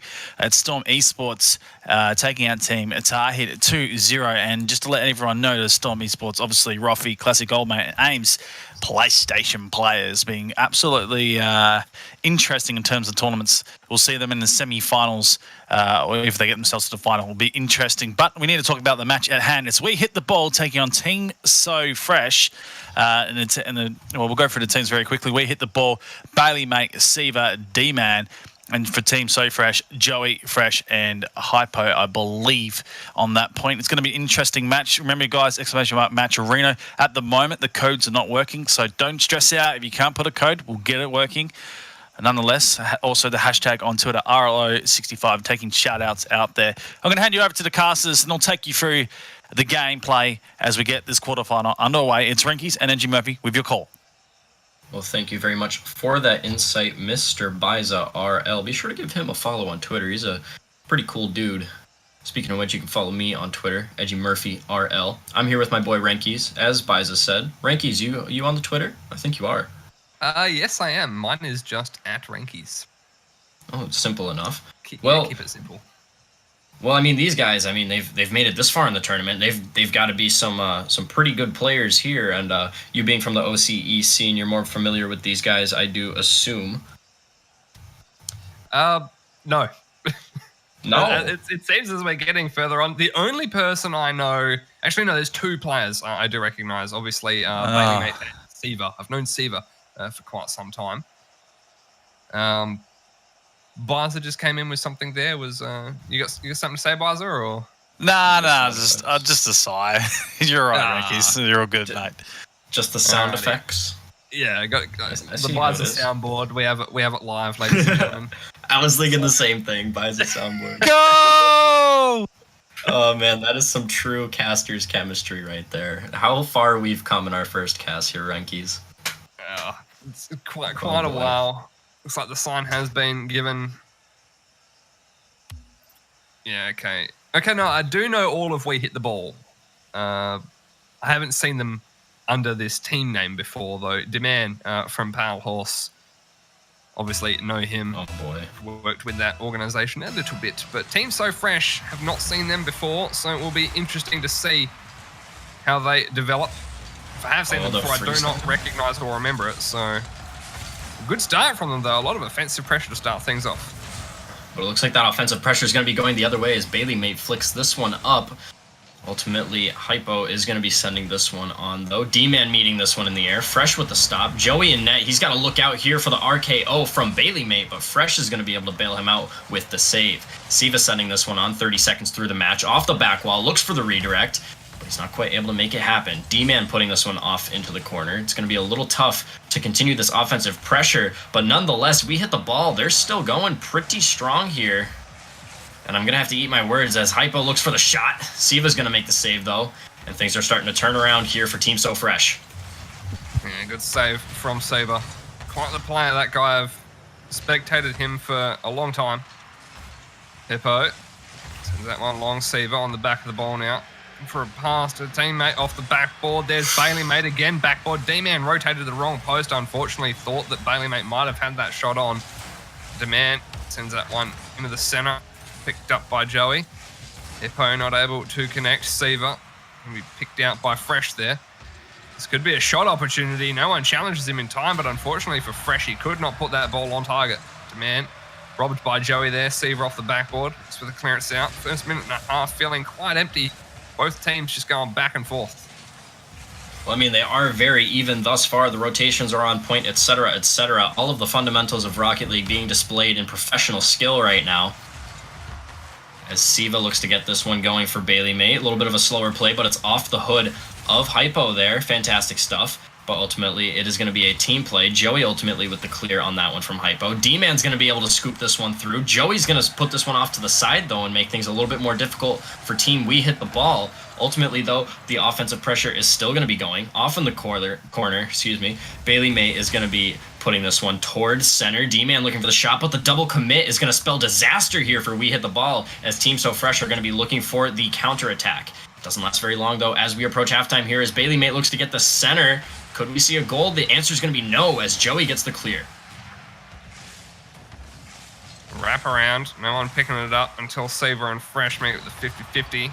Both late to the ball. Demand.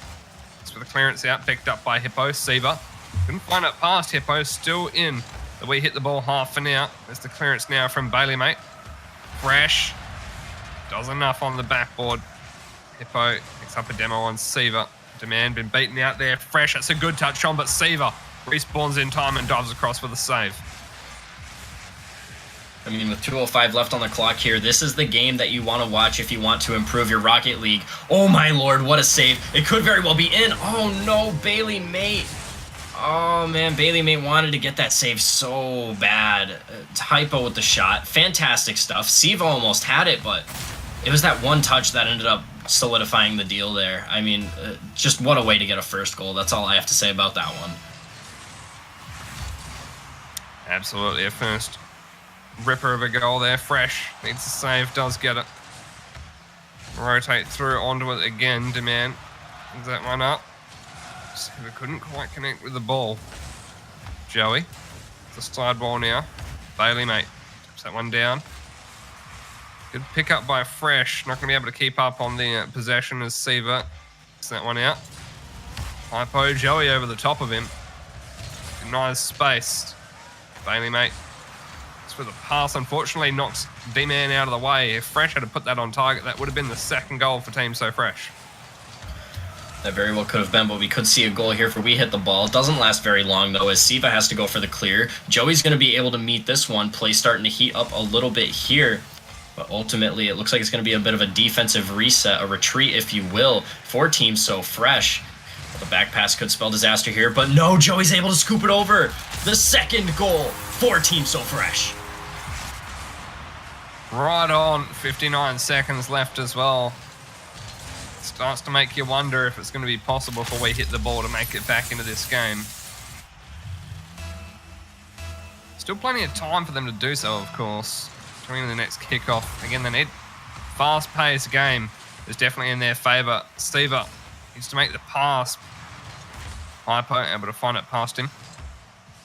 Seaver rotates out. Hypo, plenty of time on the back of the ball. No one on that left wing for him to pass to, so takes it up. Do see Joey rotate through. Good pass from Demand over to Seaver. Going to cut short on the inside, but left it too late. Out of the corner, Hypo. Fresh. Makes it for it to come down. Couldn't quite connect off the side wall there, but there's no pressure on Team So Fresh right now. They have that 2-0 lead. It's going to be 3-0 though, as I say that. That's pretty much this game done and dusted, one would imagine. If we do the math, 7 1/3 seconds. That is the most time that can be made for each play here before We Hit the Ball. So effectively, they're going to have to get some really good kickoffs here, and going up against a team like Team So Fresh, it's going to be relatively difficult. I mean, they get the advantage here, but nobody's there to take the ball except for Siva, who eventually puts it off into the corner. But it's not going to be a very good challenge from there. I mean, it's so difficult to get goals from there. But speaking of goals, Siva's going to be able to get one from the corner anyway, and just make me eat my words. I've been doing a lot of that tonight.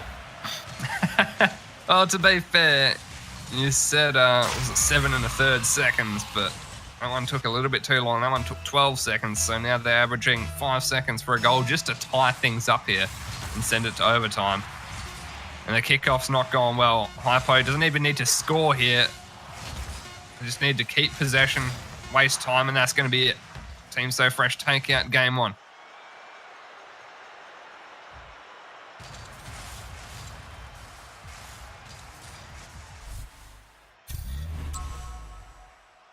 There we have it. Quick look at the stats there. We hit the ball. Unfortunately, we weren't able to hit the ball enough, Edgy. Yeah, they really weren't. I don't know how to operate a mute button because I have a squeaky chair, as you can hear, but Maybe I just need to not move as much. But speaking of movement, I mean, all right, enough of the sidetracks. But basically, it was a momentum-based game. Let's be real. Team So Fresh, they were just able to run away with it, 3 goals in a row. And usually the momentum, it's either, one team just making a run for it and it shifting over, sometimes the other team, they're able to make a bit of a comeback. But a lot of the times you see a really back and forth game. I was expecting one of those games where it was, 1 goal, then right off the bat, it's another goal for the other team, et cetera, just going back and forth between Team So Fresh and We Hit the Ball here. But ultimately, something's got to change here on We Hit the Ball. It could just be shutting down the plays coming in from Team So Fresh. I mean, both these teams, they're so even when it comes to the mechanical skill and the fundamentals of Rocket League, right, like rotations and positioning. So it's really tough to call who's going to take it here in game number 2. It is tough to call. I mean, it was quite an even game. Same amount of shots taken from both teams, although it felt like Team So Fresh had a lot more control over the play overall, which is exactly what We Hit the Ball need to work on changing right now. They're definitely capable of doing it. All 3 of these players, very decent. So we'll have to see what happens. Good bunch from Bailey, mate. Isn't quite fun at past Hypo. Seaver chips out to the left side, looks to follow it up, but Fresh in the way. Joey going to clear out, has time. Bailey, mate. Sorry, D-Man. Couldn't quite get in the way enough. Bailey, mate, now will send it into the corner for Seaver to pick up control. Absolutely what they need to try and do. Need to pick up control, force a pass play. Skyline's Hippo. Backboard, Bailey, mate, wraps around. This is really... I don't know what's happening for We Hit the Ball right now. It's every now and then it looks like they're doing the right thing. They're maintaining possession. They're trying to get some pass plays happening, force Team So Fresh to get aggressive and come forward onto them. But then other times it's just back to the same old B grade level, throwing possession away, just constant back and forth. I mean, it's just so tough to call.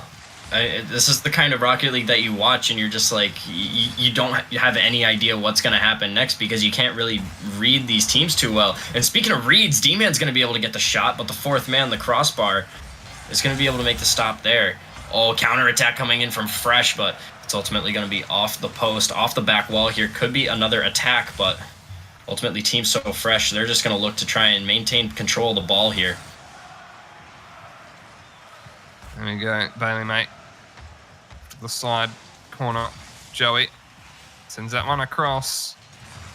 D-Man just to clear out Fresh to Seaver on the backboard. D-Man, bit of a robber possession there, but he's got the boost to follow through with it, so we'll see what happens. Joey, Hypo up in the air.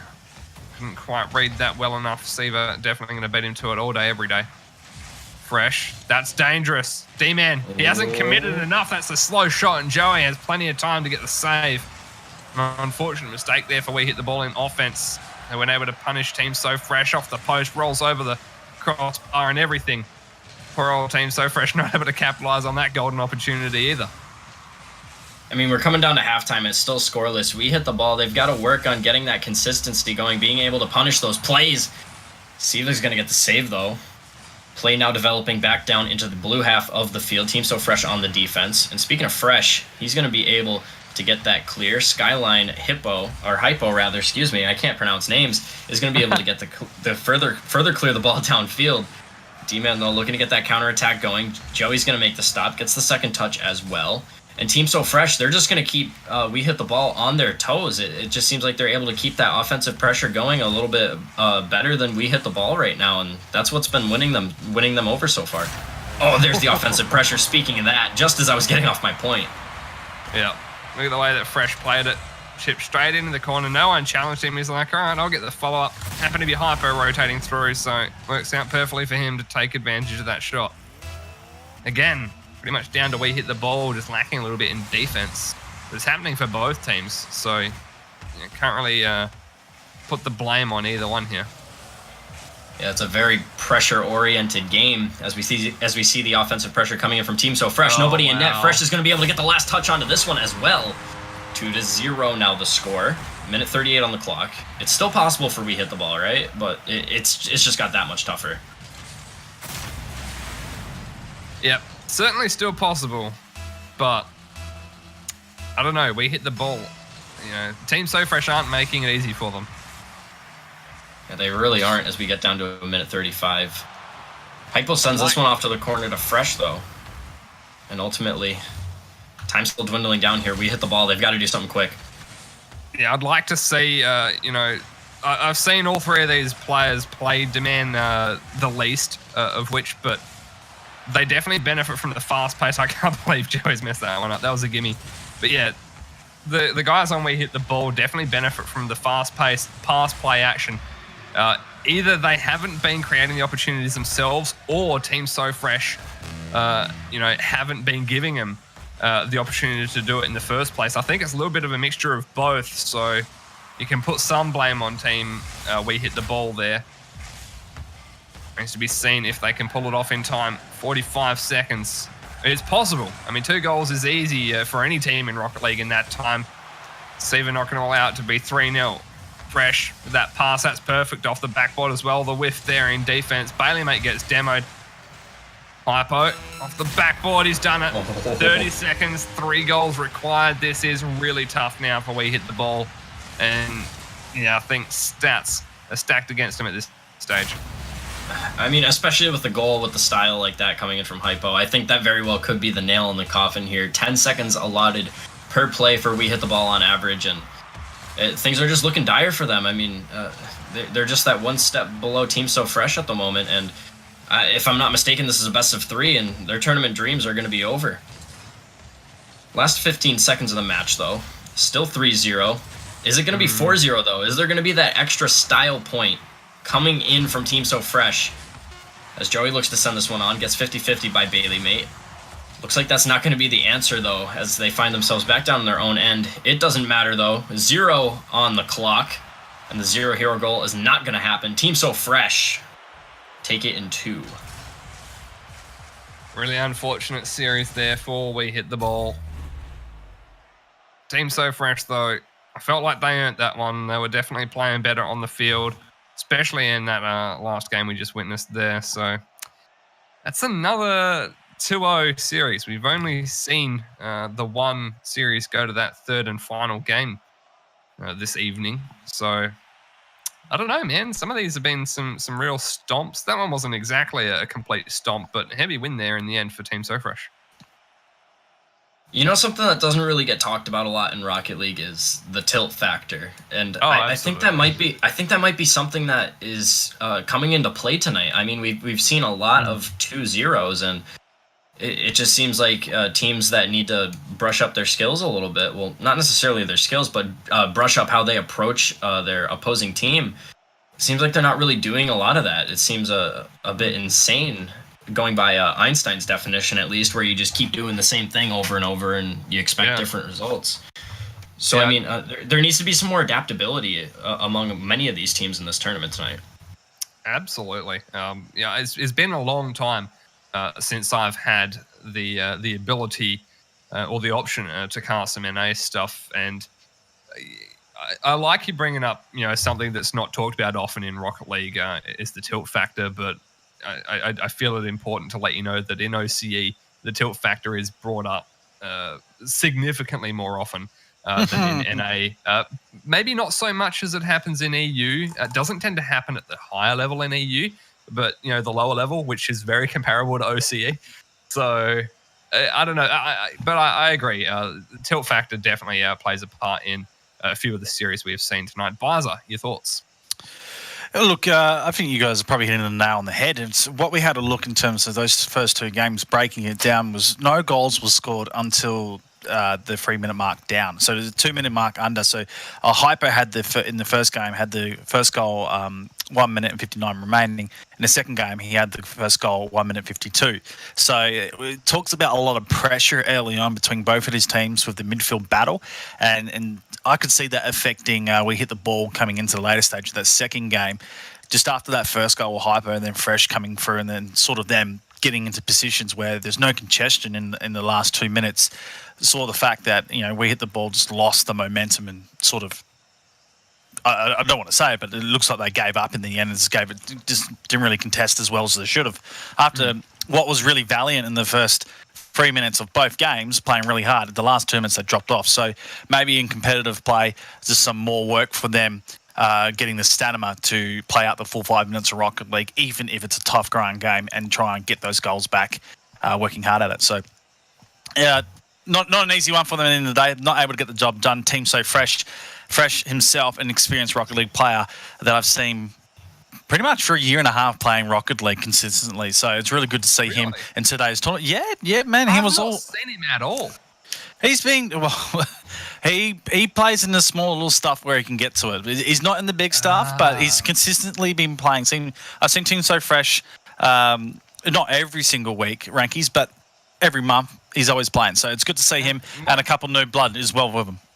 It might be time for them to think about starting to move up a little bit, because they're definitely capable. Well, we have to say, going around the grounds quarterfinals, we do have two other results. Team Obsidian taking out Choose 2-1. So we've got a best of 3 in that point. And Storm Esports taking out Team Tired, as we said earlier, 2-0. They're waiting. They'll be going against Team So Fresh in the top semi-final. But we're not covering that one. We'll be going down to Team Obsidian taking on the winner out of Flower Power and the game against Electricity, and that will be up next. Guys, we'll take a break. We'll see you right after this.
Welcome back, ladies and gentlemen, to the RLO Freebie Free number 65. We are heading into the semi-finals. My name is Bizer. I'm your host for this evening. And we've had some pretty good games in round one and the quarters. In round one, we saw Extricity taking on Trident Esports with a 2-1 result. And it's this game we get to see him take on Team Obsidian, which is going to be interesting. Some new faces to the scene. I saw some of these guys on Friday night, but obviously didn't get to see too much of them from Team Obsidian, but it'll be interesting battle with them. Extricity obviously using today's tournament as a good way to get themselves some form going into the Vapor Nordic playoffs starting next week. It's going to be interesting to see who gets the win out there, chat. I'd love to hear your thoughts. Indeed, just to also let you know, Matcherino codes are currently, I believe, are done, so there's no more Matcherino. But if you want to contribute to the prize pool, exclamation mark Matcherino, go right ahead, because it's all community supported. That's what it's about. Also, shout out to the RLO team doing giveaways in chat. Must be active during the match, and you'll be getting some giveaways done by the team. Regardless, I'm going to chuck you over to your commentators that will take you through the teams and the action as we get set for the semi-finals. It is Rankies. It is Rankies and Edgy Murphy. Well, Mr. Rankies, you were very eager to get on the microphone there. No, that wasn't me.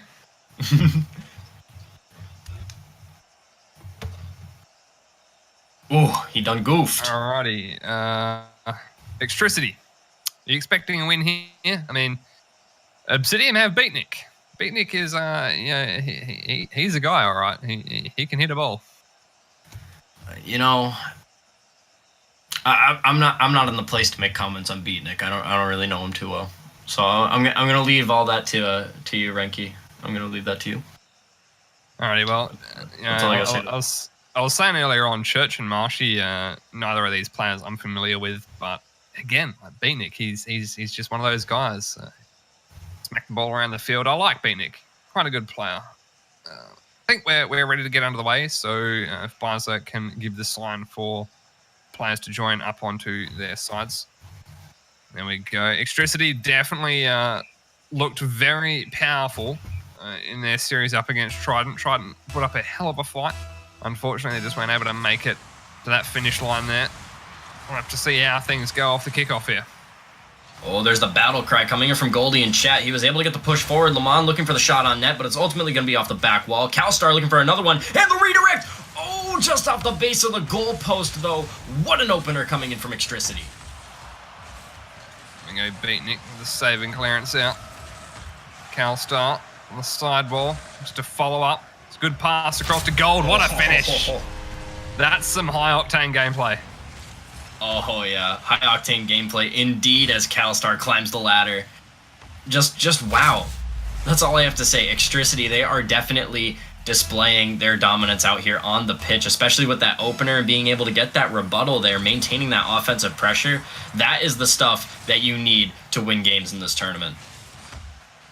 Certainly Marshy, unfortunately, a bit of a whiff there in front of the net. We had defenders that could have made the save, but you never know. It'll take those shots when you see them. Marshy still in the offensive half here. Not eliminate the pass. Gold. Interesting rollover touch there. He's beaten everyone. I think he went for the demo on the goalkeeper, but there was no goalkeeper there.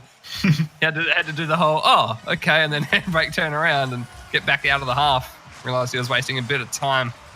Obsidian got away with that one there. Gold. Backboard touch. No follow-up just there, but to wait and see. Marshy could pass to Beatnik. Pops it over. Not going to beat Calstar on that one. Secondary defender comes through. Gold. Still Gold here. Lamont has left that too late. Church will come through. There we go. Off the backboard. That's a great pass, and Beatnik will finish. So as it turns out, both Church and Beatnik can hit a ball. Well, I mean, that's definitely evident here. Church, fantastic pass. Right down into Beatnik. That just all comes down to positioning and rotation. We definitely know now that Obsidian, they have both of those fundamentals down, so we're gonna have to see if that is going to be a recurring theme here with the tied scoreline. 3:33 on the clock. So this one goes off to the side. Beatnik looking to put this one downfield, but Lamont's gonna meet it at midfield and ultimately put it in.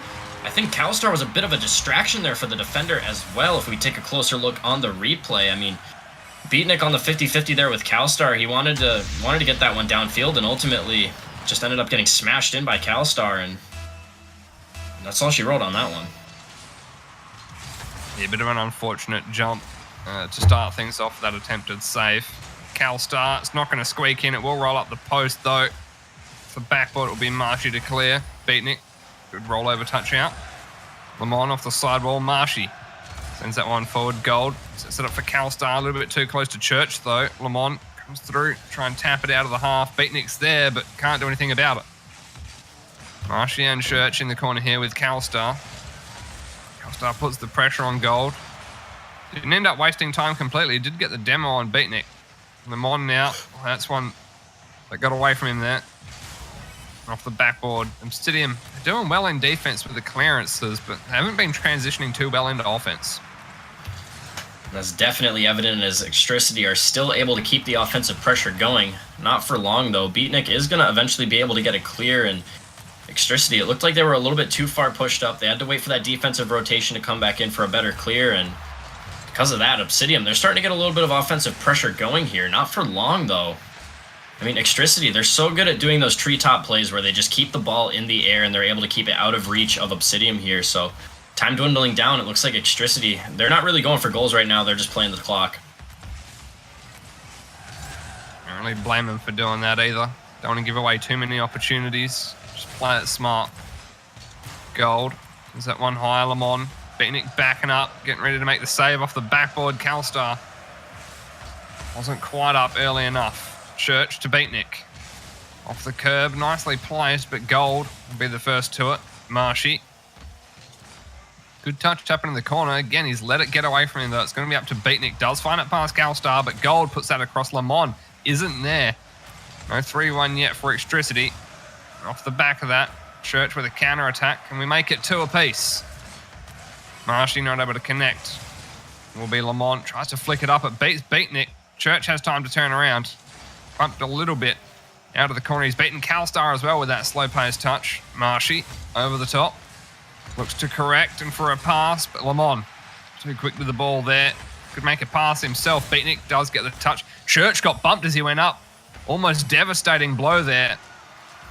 Gold just doing what he can to keep it in the half. A minute left. 2-1 the score. Extricity still up. Playing the keep away game as we speak. Maybe even looking for a third goal. They're keeping that offensive pressure up very well. Still keeping it going here.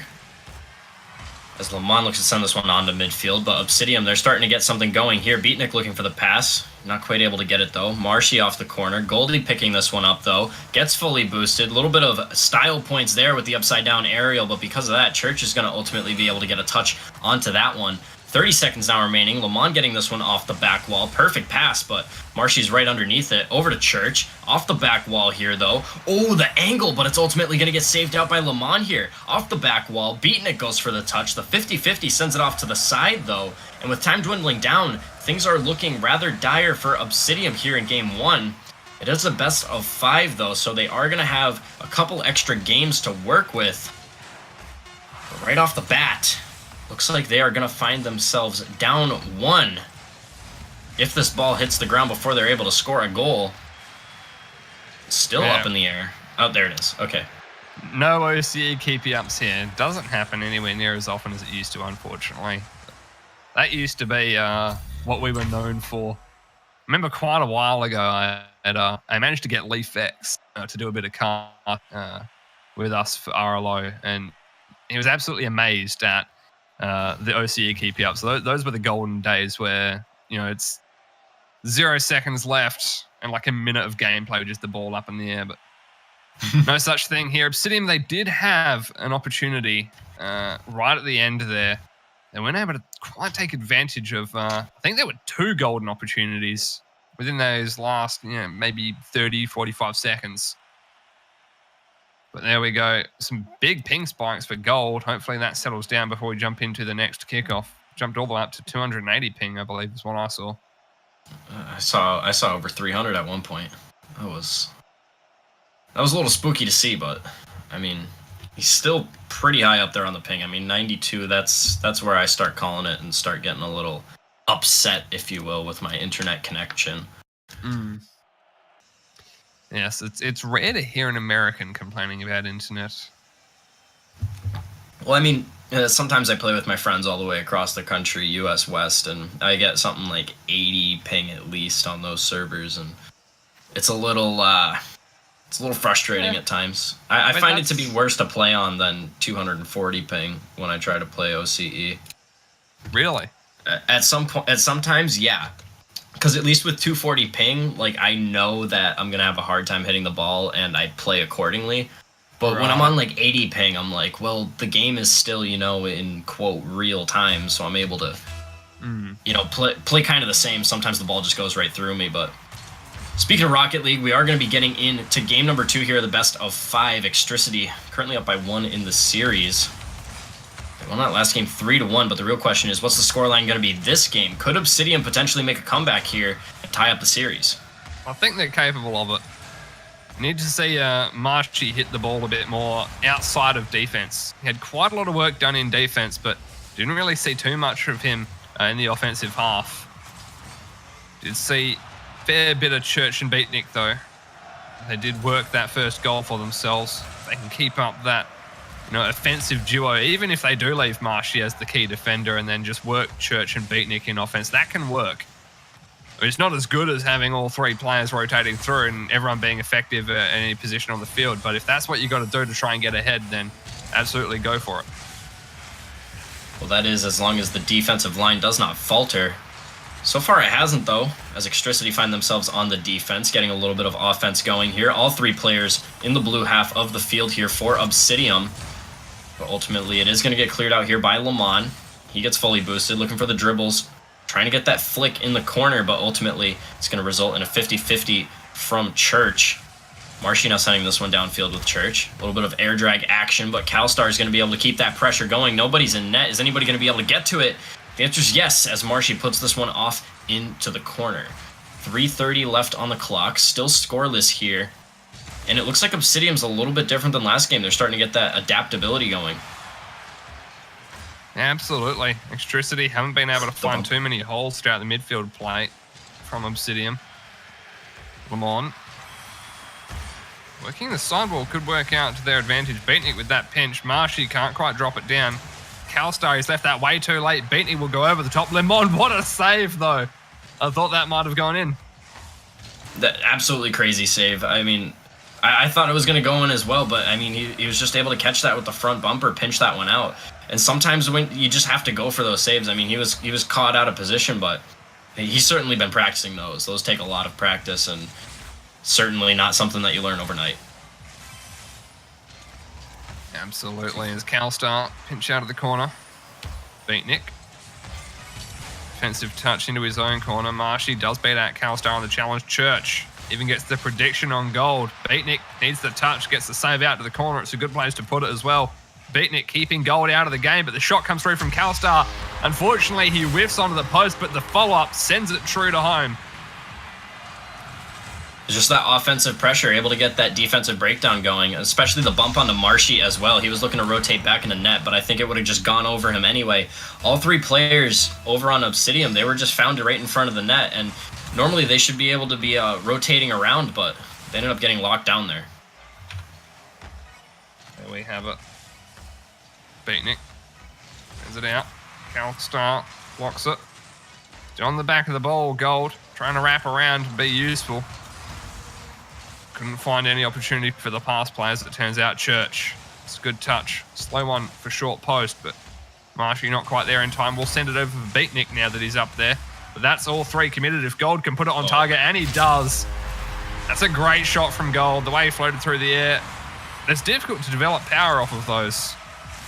He wasn't expecting that ceiling touch, and that adjustment from him was just fantastic. Once again, it's one of those things that you do not learn overnight. He's definitely put in those hours. Absolutely. Good correction. Nice kickoff there as well. Beatnik. Marshy. CalStar sends that one high. Lamont out of the half for now. Beatnik looking to wrap around and send it out, but there's the whiff. Church needs the clearance across. CalStar put the pressure on, but was not rewarded for the effort. Church, somehow, a bit of a miss there, ended up faking out. CalStar and Gold not able to connect. Marshy That's straight to Lamont, who sends it out of the half.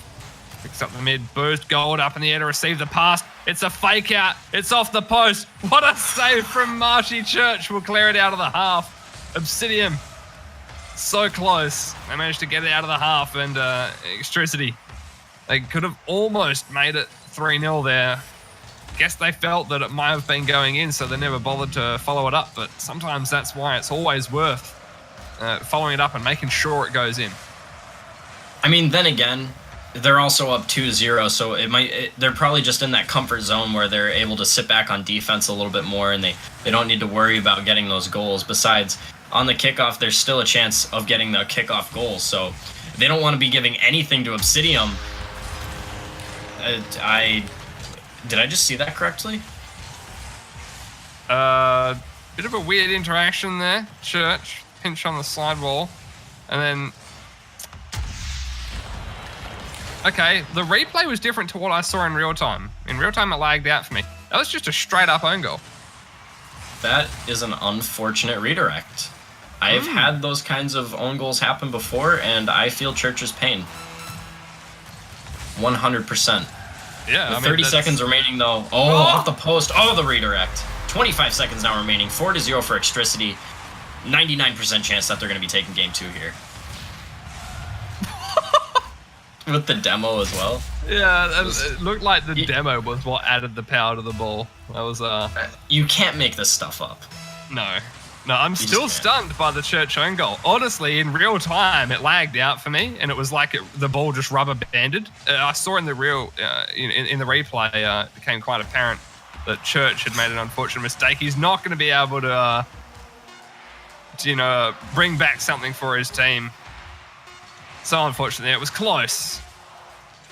I mean, Obsidian, they were hanging on there as well. They were doing very well. Marshy able to get one last goal here. 1 second remaining. Hopefully they'll be able to carry over that momentum into game number 3. But I mean, they're definitely, trying new things. They're looking to find a weakness in Electricity's game plan here, and it just seems like Electricity's staying on top of what Obsidian's doing as well. They're just controlling the pitch so well, and because of that, they're going to be taking game 2 here, so long as the ball touches the ground. It's going to stay up, though. Could we see a 0 hero? Looks like for now, that's not going to be the answer, as Lamont got the save. Now the ball hits the ground, and Electricity will be taking game 2, as we just said. Going into game 3, though, it's either going to be, 3-0 for Electricity, or the reverse sweep is going to be starting for Obsidian, because it's just so tough to call. It's honestly tough to call, because Obsidian, they're trying so many different avenues. Electricity staying on top of it, but eventually something's got to give either way. Absolutely. Electricity looking in a very strong position here. Obsidian, I'm really not sure what they can do about this. I mean, they had plenty of shots on. It's not for the lack of trying with the shots. Why don't we bring Bizer in and see what he has to say about it?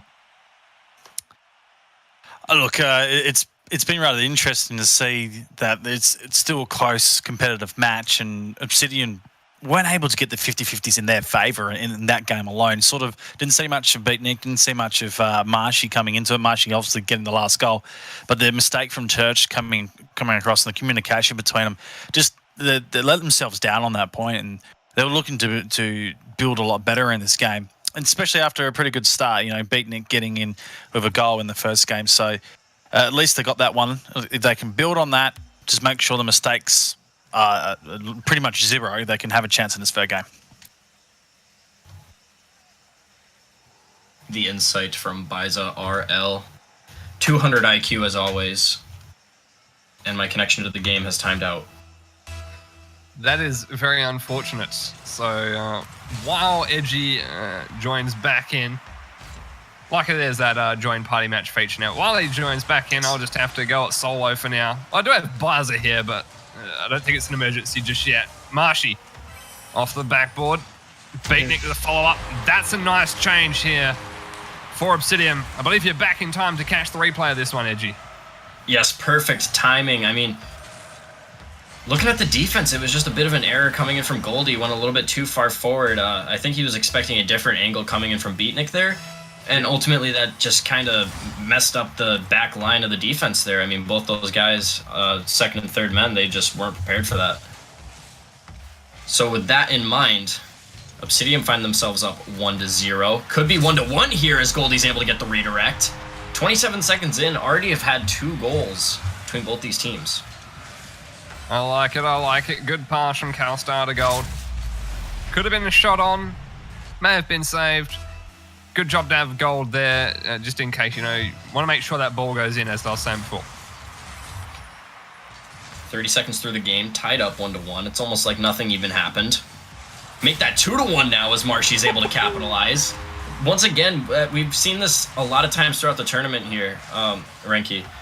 It's just the weak clears. I'm actually pretty sure that that the defender there didn't even get a touch onto the ball. On my end, it looked like they did, but ultimately Marshy, right place at the right time, he was able to capitalize.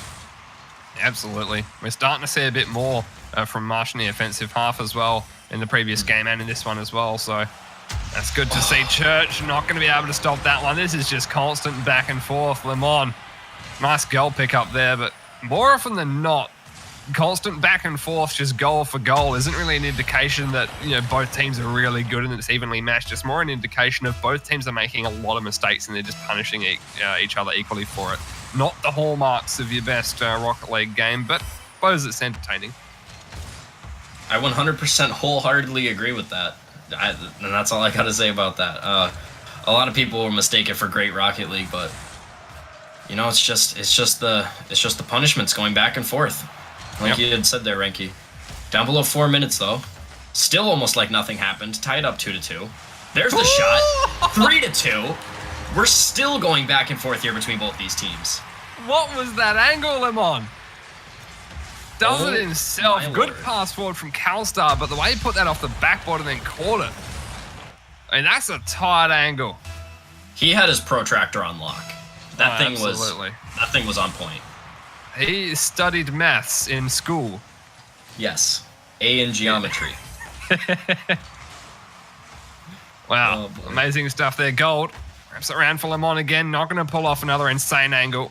Does put it there for Gold, though. CalStar rotating around that third rotation very awkwardly. Watch this from CalStar's perspective. The amount of do I go, do I not go? There's the first one. There's the second one, and then, he finally followed through, but again, that first one you saw, that was the second one. They didn't show the first one in the replay. It was pretty entertaining watching him do a couple circles before he came through for the goal. Yeah, as soon as he saw that one off the wall, he knew that was his chance. I mean, playing patiently like that definitely paid off in that case. I mean, you don't have to go for every single ball. That's what a lot of players don't understand, but when you're at this high level of Rocket League, that is something you must understand. Otherwise, you're going to be losing a lot of games. Because of that patience, though, Extricity, they're able to break the curse here, and it's 4-2 rather than 3-3 like we would have expected based on recent patterns throughout this game. Yep. Extricity, they break the chain of events. There's Lemon, good save from Beatnik. Man in defense, Marshy looking to tip it out of the half. Gold is there, sends it far post. Not quite a touch from, I believe it was Lemon that dove across. CalStar picks up the boost. It's a center pass. Church picks up only a boost for him as well, but CalStar utilising what he picked up. Not to great effect. Beatnik will send it far post. Gold and Lemon there. Gold chases it across the backboard. Marshy, it's a good slow touch for a pass, but unfortunately Beatnik was not there in time. He is now, though. CalStar, what a clear. It's on target. It's running away and into the top left it goes. 5-2. Just over 2.5 minutes into the game. Crazy stuff from the corner here from CalStar. I mean, what are you going to do? Obsidian too far pushed up, nobody able to get back there in time. Extricity, they're starting to run away with this one. And as we get down to the second half of this game, it's going to get tougher and tougher as the clock winds down here for Obsidian. There we go. CalStar. Church floats towards net. Needs to be Beatnik, but CalStar, good defense. CalStar still on the back of the ball. Beatnik slowed it down a little bit. Church doesn't quite get the touch in the direction he wants, but it is away from Extricity for now. Lemon, that's an angle, but Marshy gets the save. Beatnik to Marshy. Won't find it past Gold. It's back to Beatnik now. Sends it cross field, but Lemon, easy enough time to rotate there for that one. Gold. Thought he was going to try and pull off something insane there, but Church for the save instead. 5-2 though, quite an insane scoreline considering how this game started. Yeah, I mean, it was so even in the beginning. I mean, both these teams were making a bunch of mistakes, and they were punishing when they needed to on the offense. And ultimately, Extricity, they just found something that worked. They stopped making those mistakes, and they've just been able to run away with it. Obsidian, they haven't really broken out of the making mistakes groove, if you will. I mean, that's not the snappiest thing to call it, but definitely gets the point across. Yep. 71 seconds remaining on the clock here. With this ball going back down into Obsidian's end of the field, things are not looking too good with time dwindling down. Absolutely not. Beatnik put it forward for Church. Won't be able to connect on the pass. It'll be Calstar to clear out. Marshy towards net, but Lemon with the clearance out before it gets close. Off the backboard, defensive touch. Marshy sends out a cross. Calstar the only one there to clear it out. Church picks up on possession, chip up, follow up in the air. Marshy leaves it. It's a good fake attempt. Lemon had to think about it, but in the end it did not work out for Obsidian. And with the seconds ticking down, it's starting to look really, really difficult for Obsidian. They need a goal right now if they want to give themselves a hope of coming back into the game. Time still dwindling down here. Last 20 seconds of gameplay. 3 goals separating these two teams. And with each second that passes by, Obsidian's tournament dreams slowly have the door closed on them. 10 seconds now remaining. Looking to get a third is Obsidian here. Popped up, Beatnik going for the shot, but ultimately it's going to make its way back down into the orange end of the field. Time now dwindling down. 0 seconds on the clock. 0 hero goal is not going to be a possibility. And Extricity with the clean 3-0 sweep are going to be the ones that earn the broom in this best of 5. Clean sweep indeed. 3-0 for Extricity after a 3-goal lead in the last game as well. Not a huge stomp. I mean, it started out very close, and Obsidian, they weren't lacking in the stats department. They just let the game get away from them a little bit there in the end. So Extricity, they were the team that ended up taking advantage of the first mistakes. And I mean, one thing that we've seen change as we get closer to the grand final, which of course Extricity have just qualified for. They'll be facing up against Storm Esports, by the way. But the point I'm making is, as we've gotten closer on throughout the playoffs, we've seen less of that tilt factor. And I think this is the first game where, I mean, after a pretty convincing win for Extricity, it still didn't seem like Obsidian were letting it affect them mentally. They were still in the game. Sure, they weren't able to, get quite as much done compared to Extricity, but it didn't seem like they were giving up at all. Yeah, I definitely have to agree with that.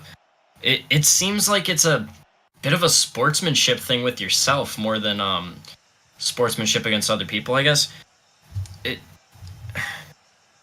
I don't know. I can't quite find the words with it. Maybe Biza has the words for it. Yeah.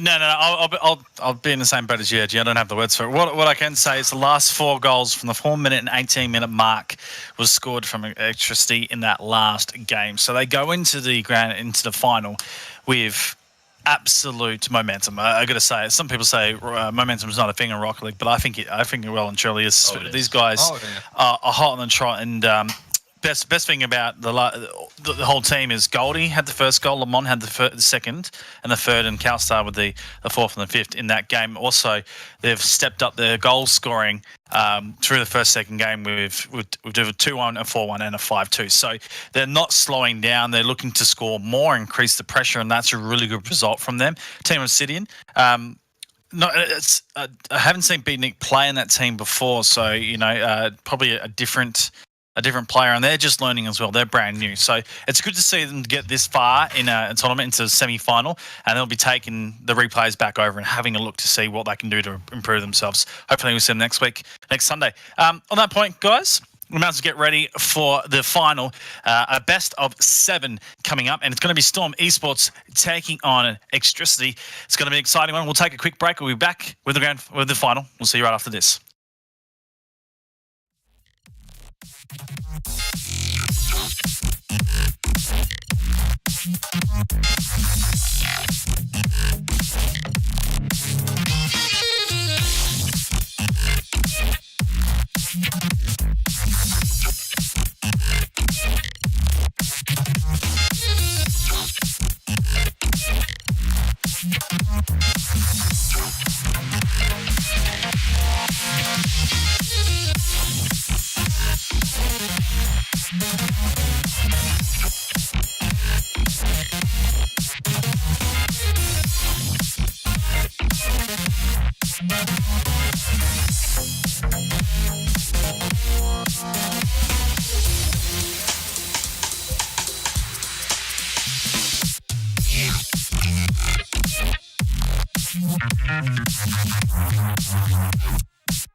Well, 4 hours of gameplay stream content here on the RLO channel has come down to this last point. It is Storm Esports taking on Extricity in tonight's final. Best of 5.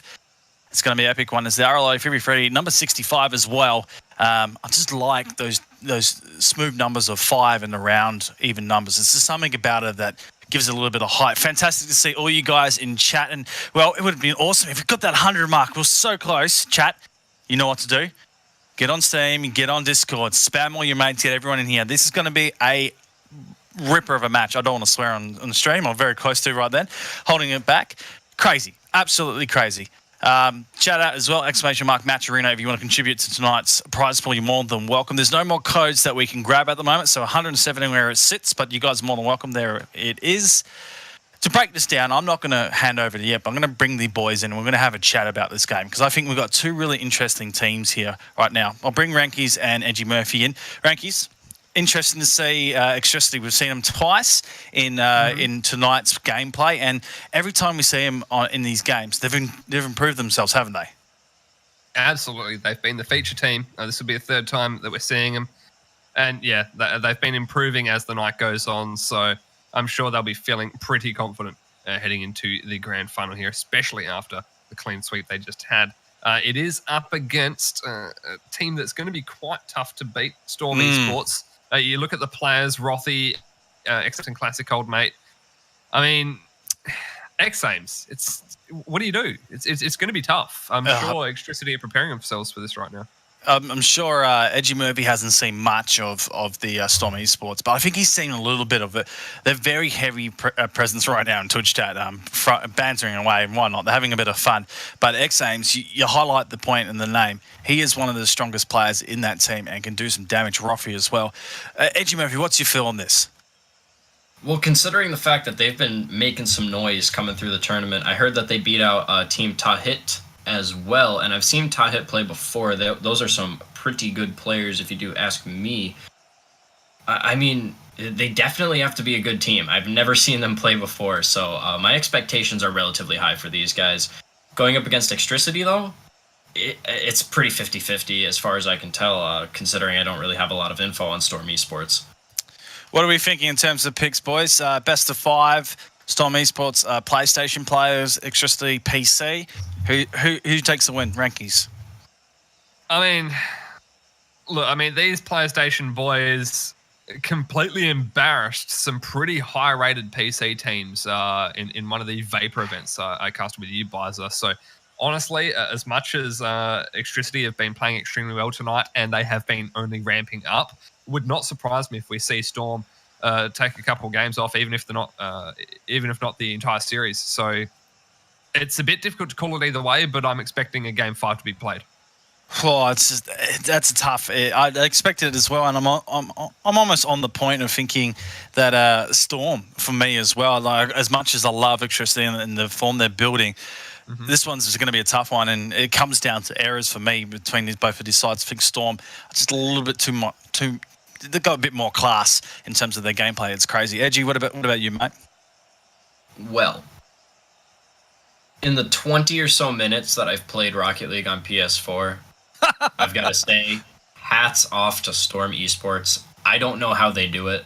They have got to be superhuman, therefore they are cheating and disqualified. But I'm not the tournament manager, and I don't have any proof. Still, PC greater than PS4. I think Extricity's gonna. I think Extricity's gonna take it in Game 5, but it's gonna be a fight to the death, basically a metaphorical fight to the death here on the pitch. Well, it's interesting to bring up as well that Storm Esports have played less games. They started out in the quarterfinal. They did 2-0 Team Tahit, but again, in their semi-final, they didn't do quite as good as Extricity. They 3-1 up against Team So Fresh. So Extricity obviously having that 3-0 up against Obsidian. So again, bring up the point, Extricity have been ramping up, but they have been playing that a little bit longer. So one has to imagine that could be a factor. Well, Storm Esports, Roffy, Classic Goldmate, X-Ames on the side of the lineup. And then for Extricity, it is Lamont, Goldie, Calstar. Desk has it 2-1 to Storm. What do we think, chat? What do you guys think as we launch these guys into their teams? It'll be Rankies and Edgy Murphy with your call. All right, Alrighty. Coin flip. Heads or tails on who gets the call? Heads. It's tails. Go for it. 5-0. Getting into the first face-off of the grand finals here. Best of 5. A little bit of a hug in the air between two opponents at the midfield there. Lamont now taking it back downfield over the midline. Ultimately going to get met by Ames here, meeting this one in the corner. Goldie's going to get to it first, though, as he looks to charge down the wing with the ball. Very crazy gameplay thus far with that 50-50. Another 50-50. Starting to see a lot of challenges both ends of the field here. I mean, it's close to call. It's only 30 seconds in. I can't handle this. I can't handle it. I'm just imagining in my head, I mean, you said but you know, how can I believe that you didn't just slap your hand or something to make it sound realistic? Either way. Well, to be fair, I flipped a guitar pick and I made the words the heads part. But anyway. Clever. That's ingenuity.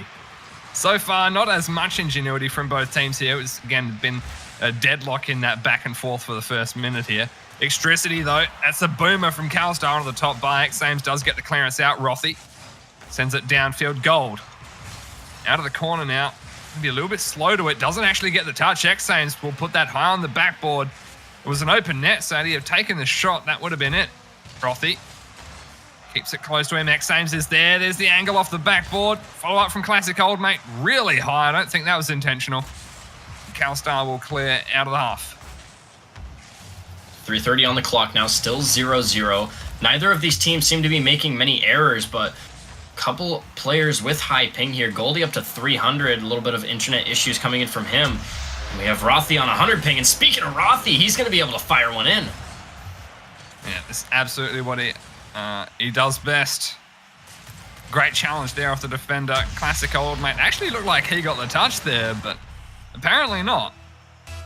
Maybe a little bit of a ghost hit, who knows. I'm loving James' car though. Loving the new cars in general. I'm jealous. I don't have any of the new cars in this game. It's been so long since I've done the crate collecting. I won a Skyline giveaway, and then I wasn't there to collect it, so I didn't get the Skyline. Oh, feels bad, man. But anyway, 3 minutes on the clock. Could it get tied up here? It looks like the answer is going to be no for now as Goldie looks for a shot. Calstar looking for one as well, but he ultimately gets 50-50'd out. And Lamont, with the offensive error, he's not going to be able to put that one into the back of the cage. That was imperative for Extricity to get, but ultimately they're going to find themselves down one still. 2:40 on the clock. Yeah, a bit of an uncharacteristic miss from Lamont on the shot. Got it moving forward. Classic Old Mate won't find it past Calstar. A little bit of lag happening there, but seems like it's all ironed itself out.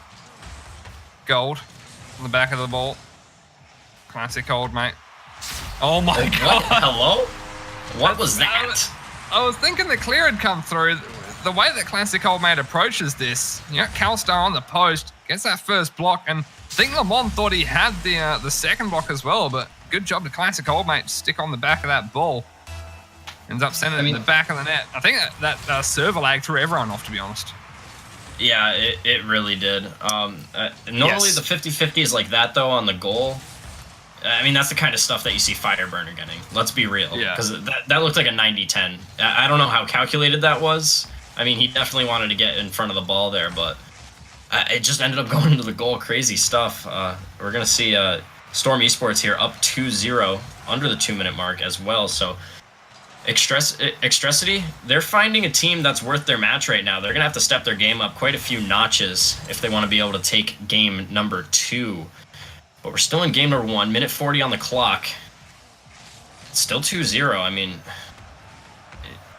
I honestly wasn't expecting this.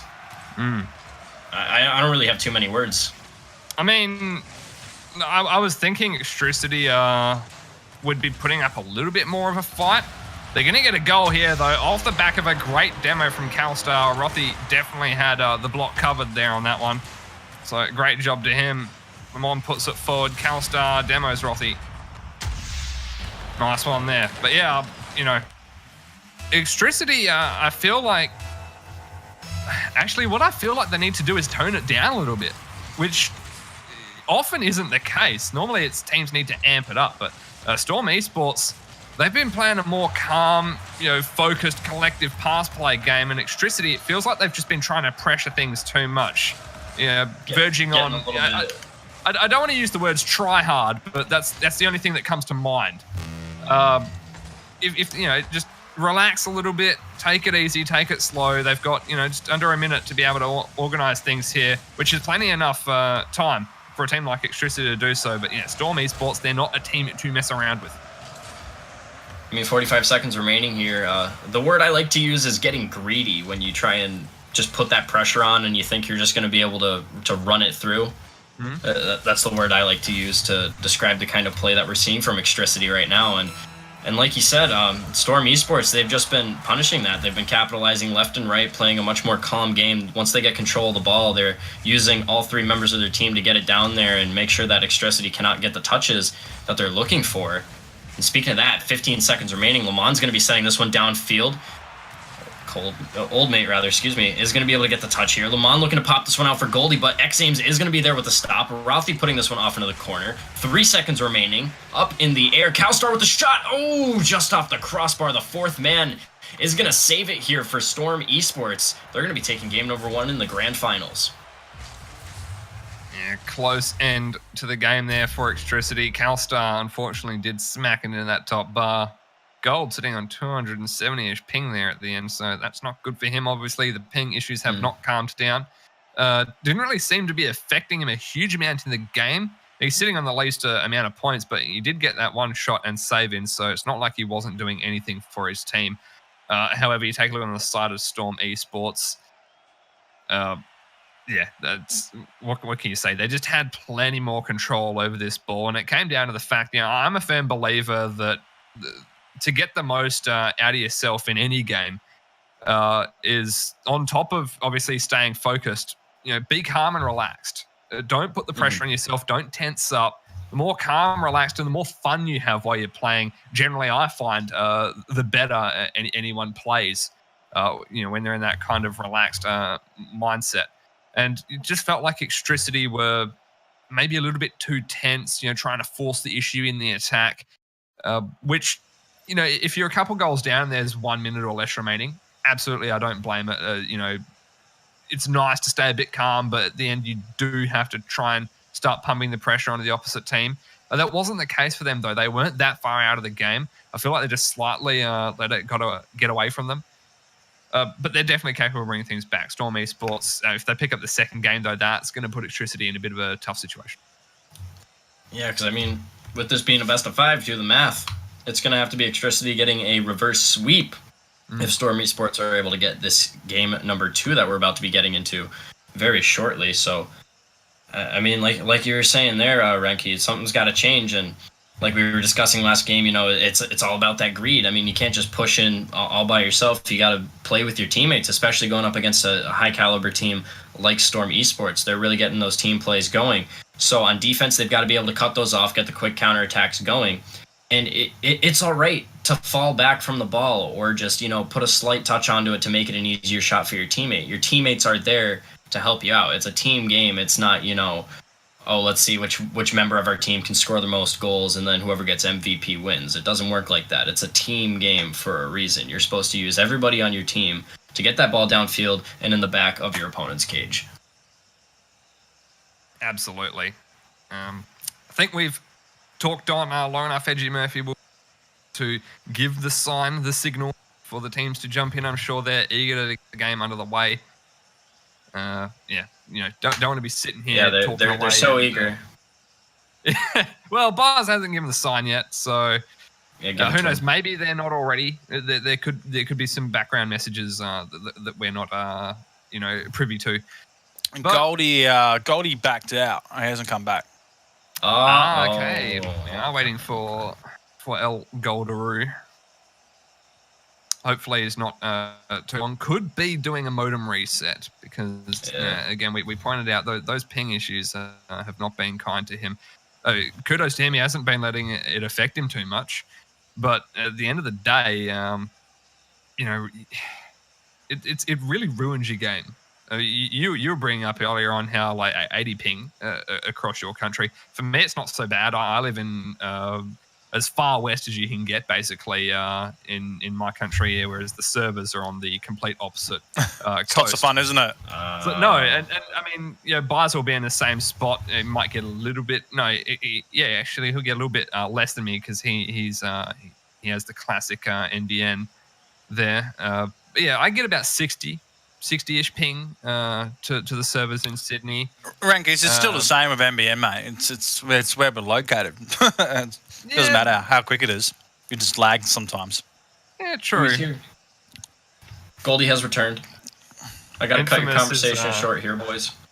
Infamous is rubbing it in, saying he gets 20 pings. So, yeah, Wow. Bars are nice. Duck on 60. You're on 80. Imagine how it felt there for gold with spiking over 270, sometimes up to 300.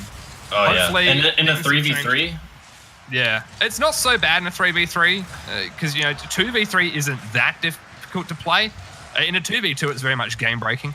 But yeah, gold sitting on about 50-ish ping right now. Haven't seen a spike yet. There's the first shot on from the man himself. And if it was a modem restart, it was well worth it. That it definitely was. The redemption coming in from Goldie here. Fantastic pass from Lamont as well up towards that ceiling. So things are looking pretty good for Extracity right now. For first 18 seconds of the game, they're able to get the first goal. So they're looking to re-establish dominance here against these PS4 players over on Storm Esports. There we go, Lamont. Just off the back, Calstar, X-Ames, what a save. Lamont tried to put that one into the back of the net. He saw the save coming through. Gold rolls for the flick over. Classic old mate wasn't quite able to get in the back of that one. Rothy, wrap around. Picks up the boost. Calstar over the top. Lamont is there. Calstar, can he put it in the back of the net? No. It's going to be Rothy and Classic old mate. Still in defense here, Lamont. Yeah, couldn't quite find that one. Should expect Rothy to get the clear there. Oh, shot on. Oh, my lord. Just off that crossbar. Classic old mate. What are you doing? What a pass across from X-Ames. That almost was too high. Smacks into the top bar and bar down. Classic old mate will be extremely happy with that one, especially that pass that came flying across from X-Ames. There's the goal to tie things up a minute in. Gold. There's this one left side. Classic old mate for the clearance out. Lamont instantly returns at Calstar. Drops down for Lamont. Classic old mate.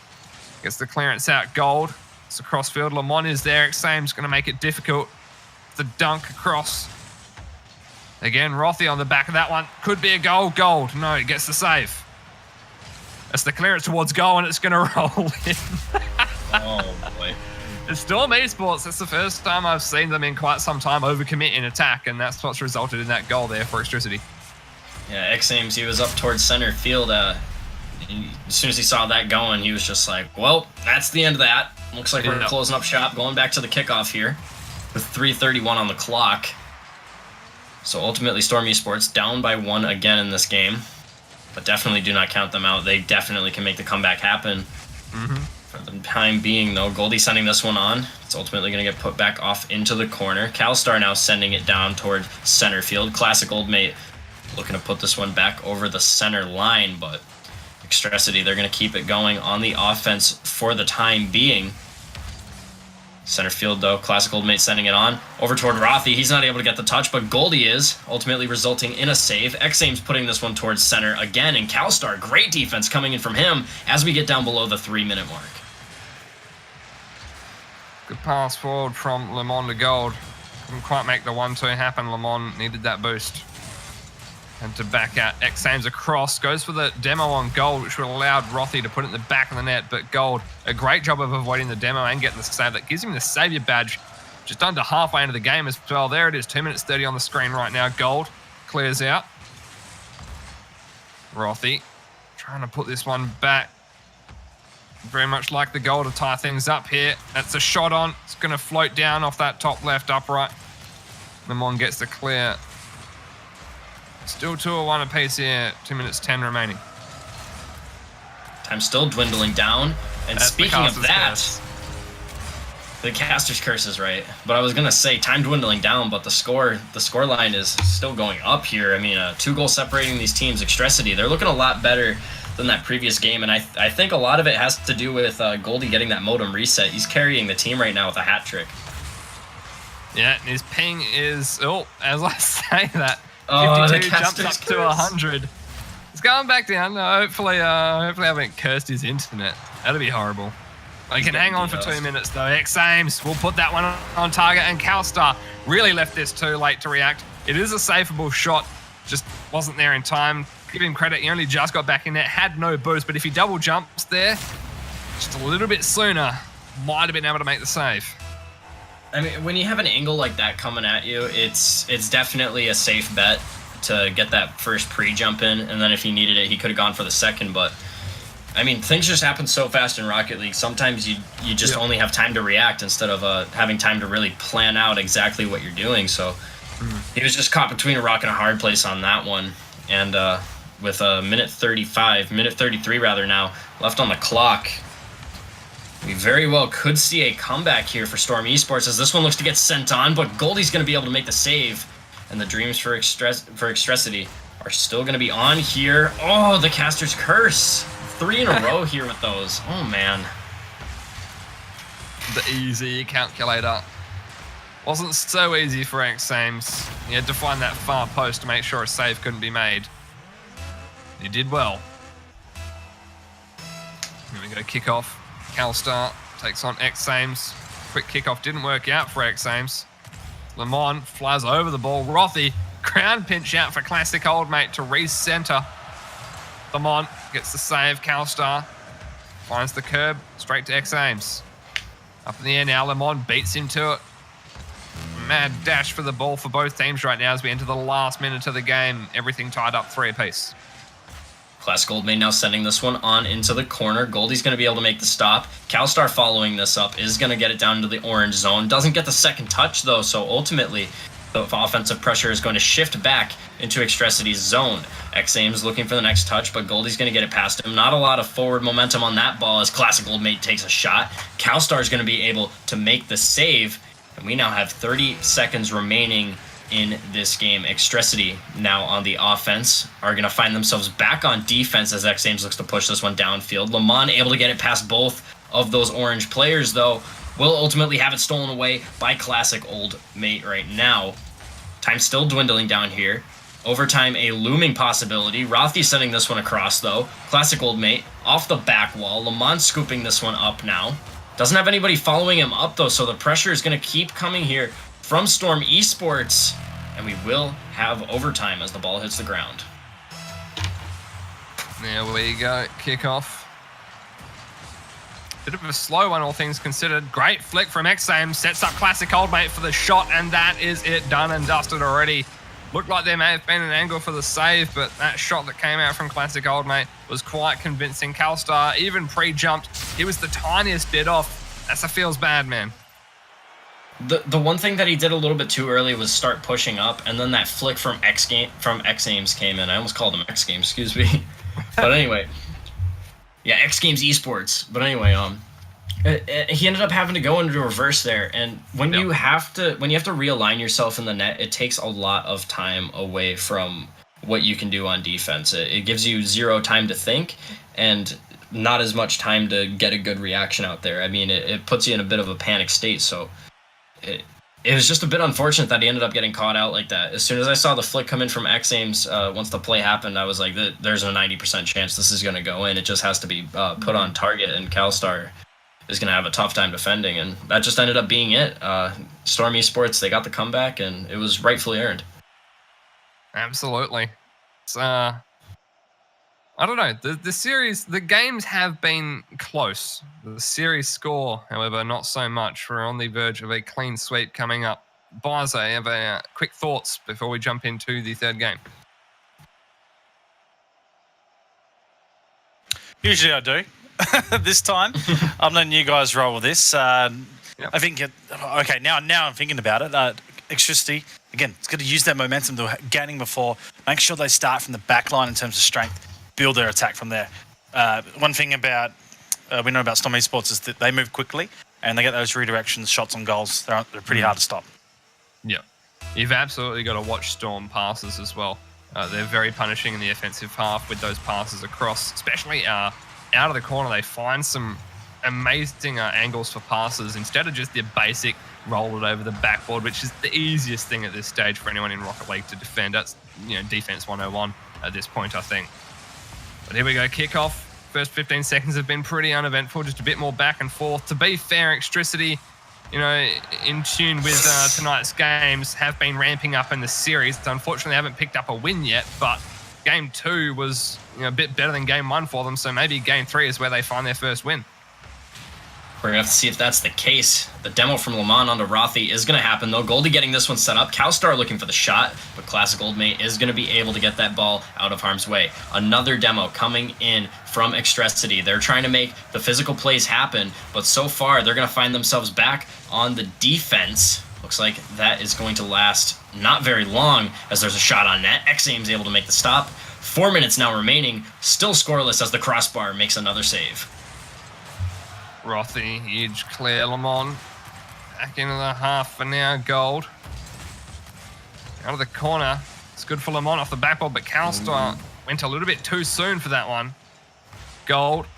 That's off the backboard for Stormy Sports there. Lamont downfield. Doesn't quite find it past Rothy. Has control. There we go, Gold. Forward for Cowstar. Short pass back to Gold, but right in front of him, so he had to back up for that one. Slows down all momentum that Extricity had moving forward. Makes it tough. Stormy Sports handling things in defense quite well. Oh, but the caster's curse again is going to strike. In the same series. Oh, man. There's so many caster's curses happening here. I can't get over it.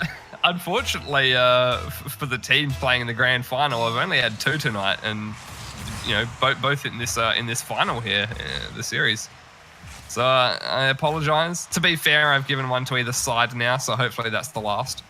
The scoreline's all even up as far as the caster's curse goes tonight.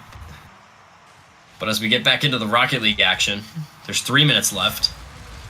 Extricity are up by 1.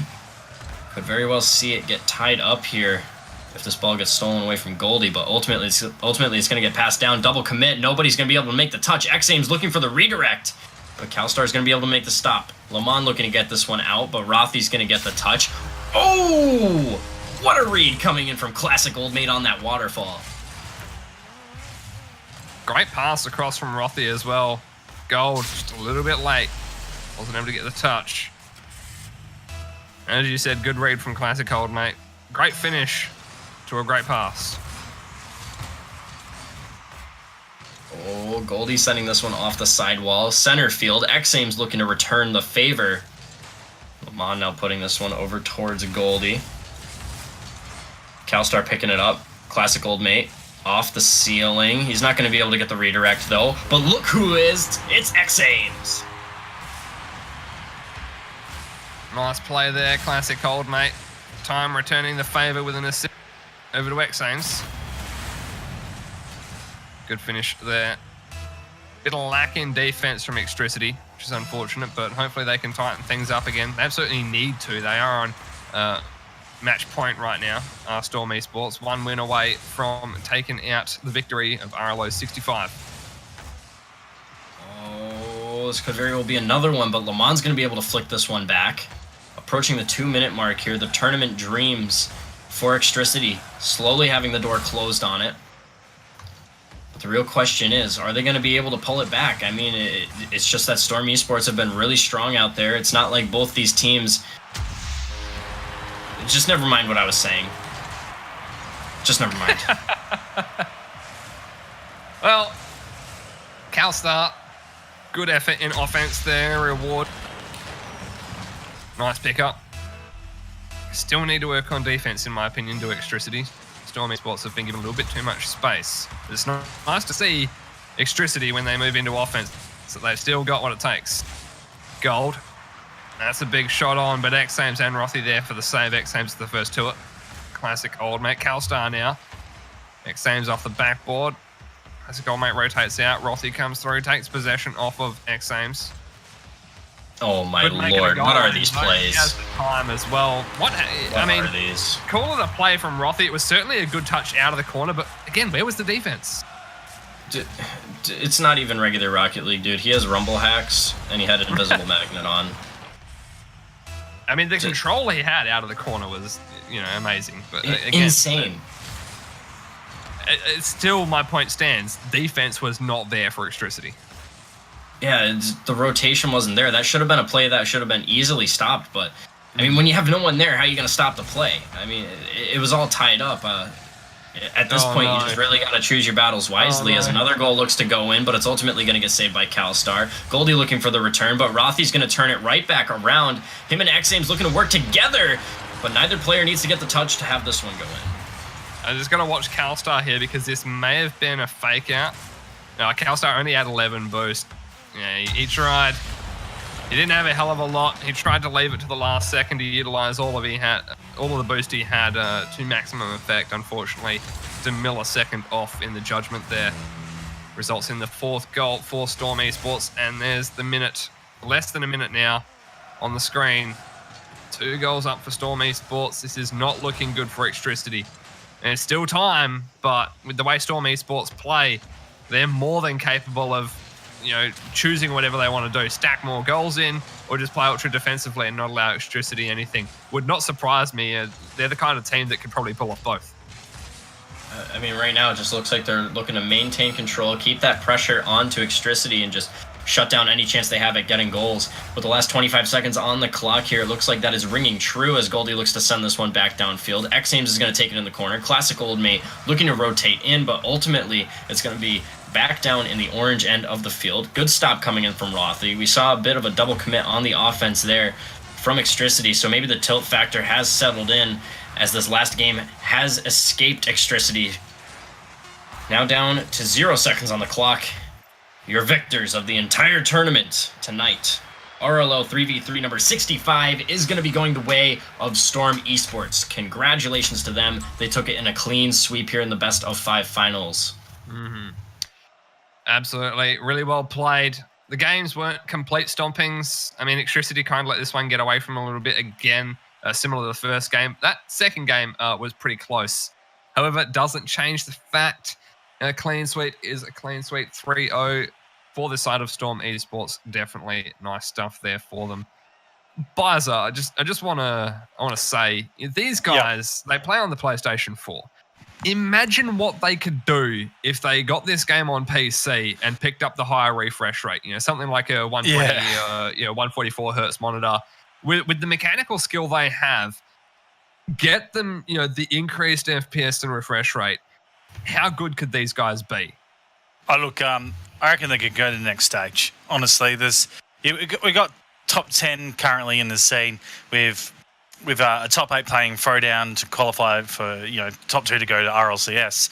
These guys actually start to slot in that area. Extricity are pushing as well in the Vapor Nordic League, so they're sitting just outside from what I feel 12th spot, 12th and 11th. When you got a team like Storm Esports, PlayStation players that have been consistent over the last 6 months, it's just whether they can bring in their prac schedule and be able to attend these events. They well and truly can play top 10 teams and challenge, and potentially, if they have a good 6 months, could be in these big tournaments, big games, big leagues, really have a crack. Absolutely. Edgy Murphy, I mean, you haven't got a opportunities to see these guys, but what do you reckon? How do they stack up to some of the NA teams you've seen? I'm impressed. I'm very much impressed. Those guys, they held the field down so well. They had control at least like 80% of the time, just something crazy like that. And they weren't making too many mistakes. I mean, yeah, no, not every single team is going to be perfect, and there were a couple mistakes from them, but out of every single team that we saw tonight, they made the least mistakes. They had the highest level of mechanical skill and chemistry out of anybody else in the tournament. They definitely were the team that deserves number 1 tonight. And they rightfully earned it in a 3-0 sweep against Extricity. Considering the fact that they're on PS4, I mean, that just adds to it. I mean, I like I said earlier, I played on PS4 before. There's that bit of input lag. It's, you're playing on a TV and all that stuff. Pretty bad refresh rate. You're locked down on PS4. And if you get these guys on PC, I shudder imagining that. Like, if I had to play against those guys, I'd be scared. Well, I think a matter of it that these guys might consider that in the next couple of months, whether they move themselves over to PC and start to be really competitive. It's really up to them, but at the moment they're showing a lot of flair and the ability to take tough games and really make it their own. Three games in a row. They didn't hold Electricity scoreless. Electricity looked to try and work them. But the thing was, they were always looking at the 2-goals-to-1 ratio through the game, and that's what got them over the line in the end. What a fantastic played game by the team of Storm Esports. They'll take the $117 sitting in Match Arena. It's 100% payout, so they're licking their lips right now. Fantastic stuff. Big shout out to you, Rankies, and yeah, that's exactly right. Big shout out to you, Rankies and Edgy Murphy. Any final words before we finish up tonight? I have my advice for Storm Esports. Sell your PS4, invest in a PC. Follow me on Twitter at EdgyMurphyRL. I'm out. Holy mollies. I don't know. I don't think you can top that, Rankies. No. I don't think you can top that. Nah. I'm not sure if there's any point in me shouting out the Twitter. I'd imagine an amount of people in Twitch chat already following me now, and I've been around long enough that if some of the people out there aren't following me, probably because they don't want to follow me. So, that's rude. Come on, mate. Well, don't shut yourself down. Go on, Rankies. Everyone loves you, mate. I can't make people like me. I do my best, but at the end of the day, boys, you can't top Edgy Murphy there. So. Oh, there you go. You got a fan in chat. You got a fan in chat. Well, Rankies, it's at Rankies for his Twitter, guys. If you want to follow him, he won't self promote, but I'll do it for him. And guys, I'm actually going live on my Twitter, on my Twitch, so you can come over and hang out with me a little bit later. I'll break down today's games and whatnot. I think we're done. Done and dusted. Shout out to the RLO team in the background, making it happen, getting the players in. Little Miss Dumpling taking the head roll today, so salute to her. Absolutely fantastic stuff. Shout out to Infamous in the broadcasting role, sitting here and putting up with us. Fantastic. And the rest of the team. But most importantly, shout out to you guys in chat. You made it over 100 people, and we haven't seen that for a while in RLO. It's absolutely amazing. Well, we'll see you next week. Catch you later.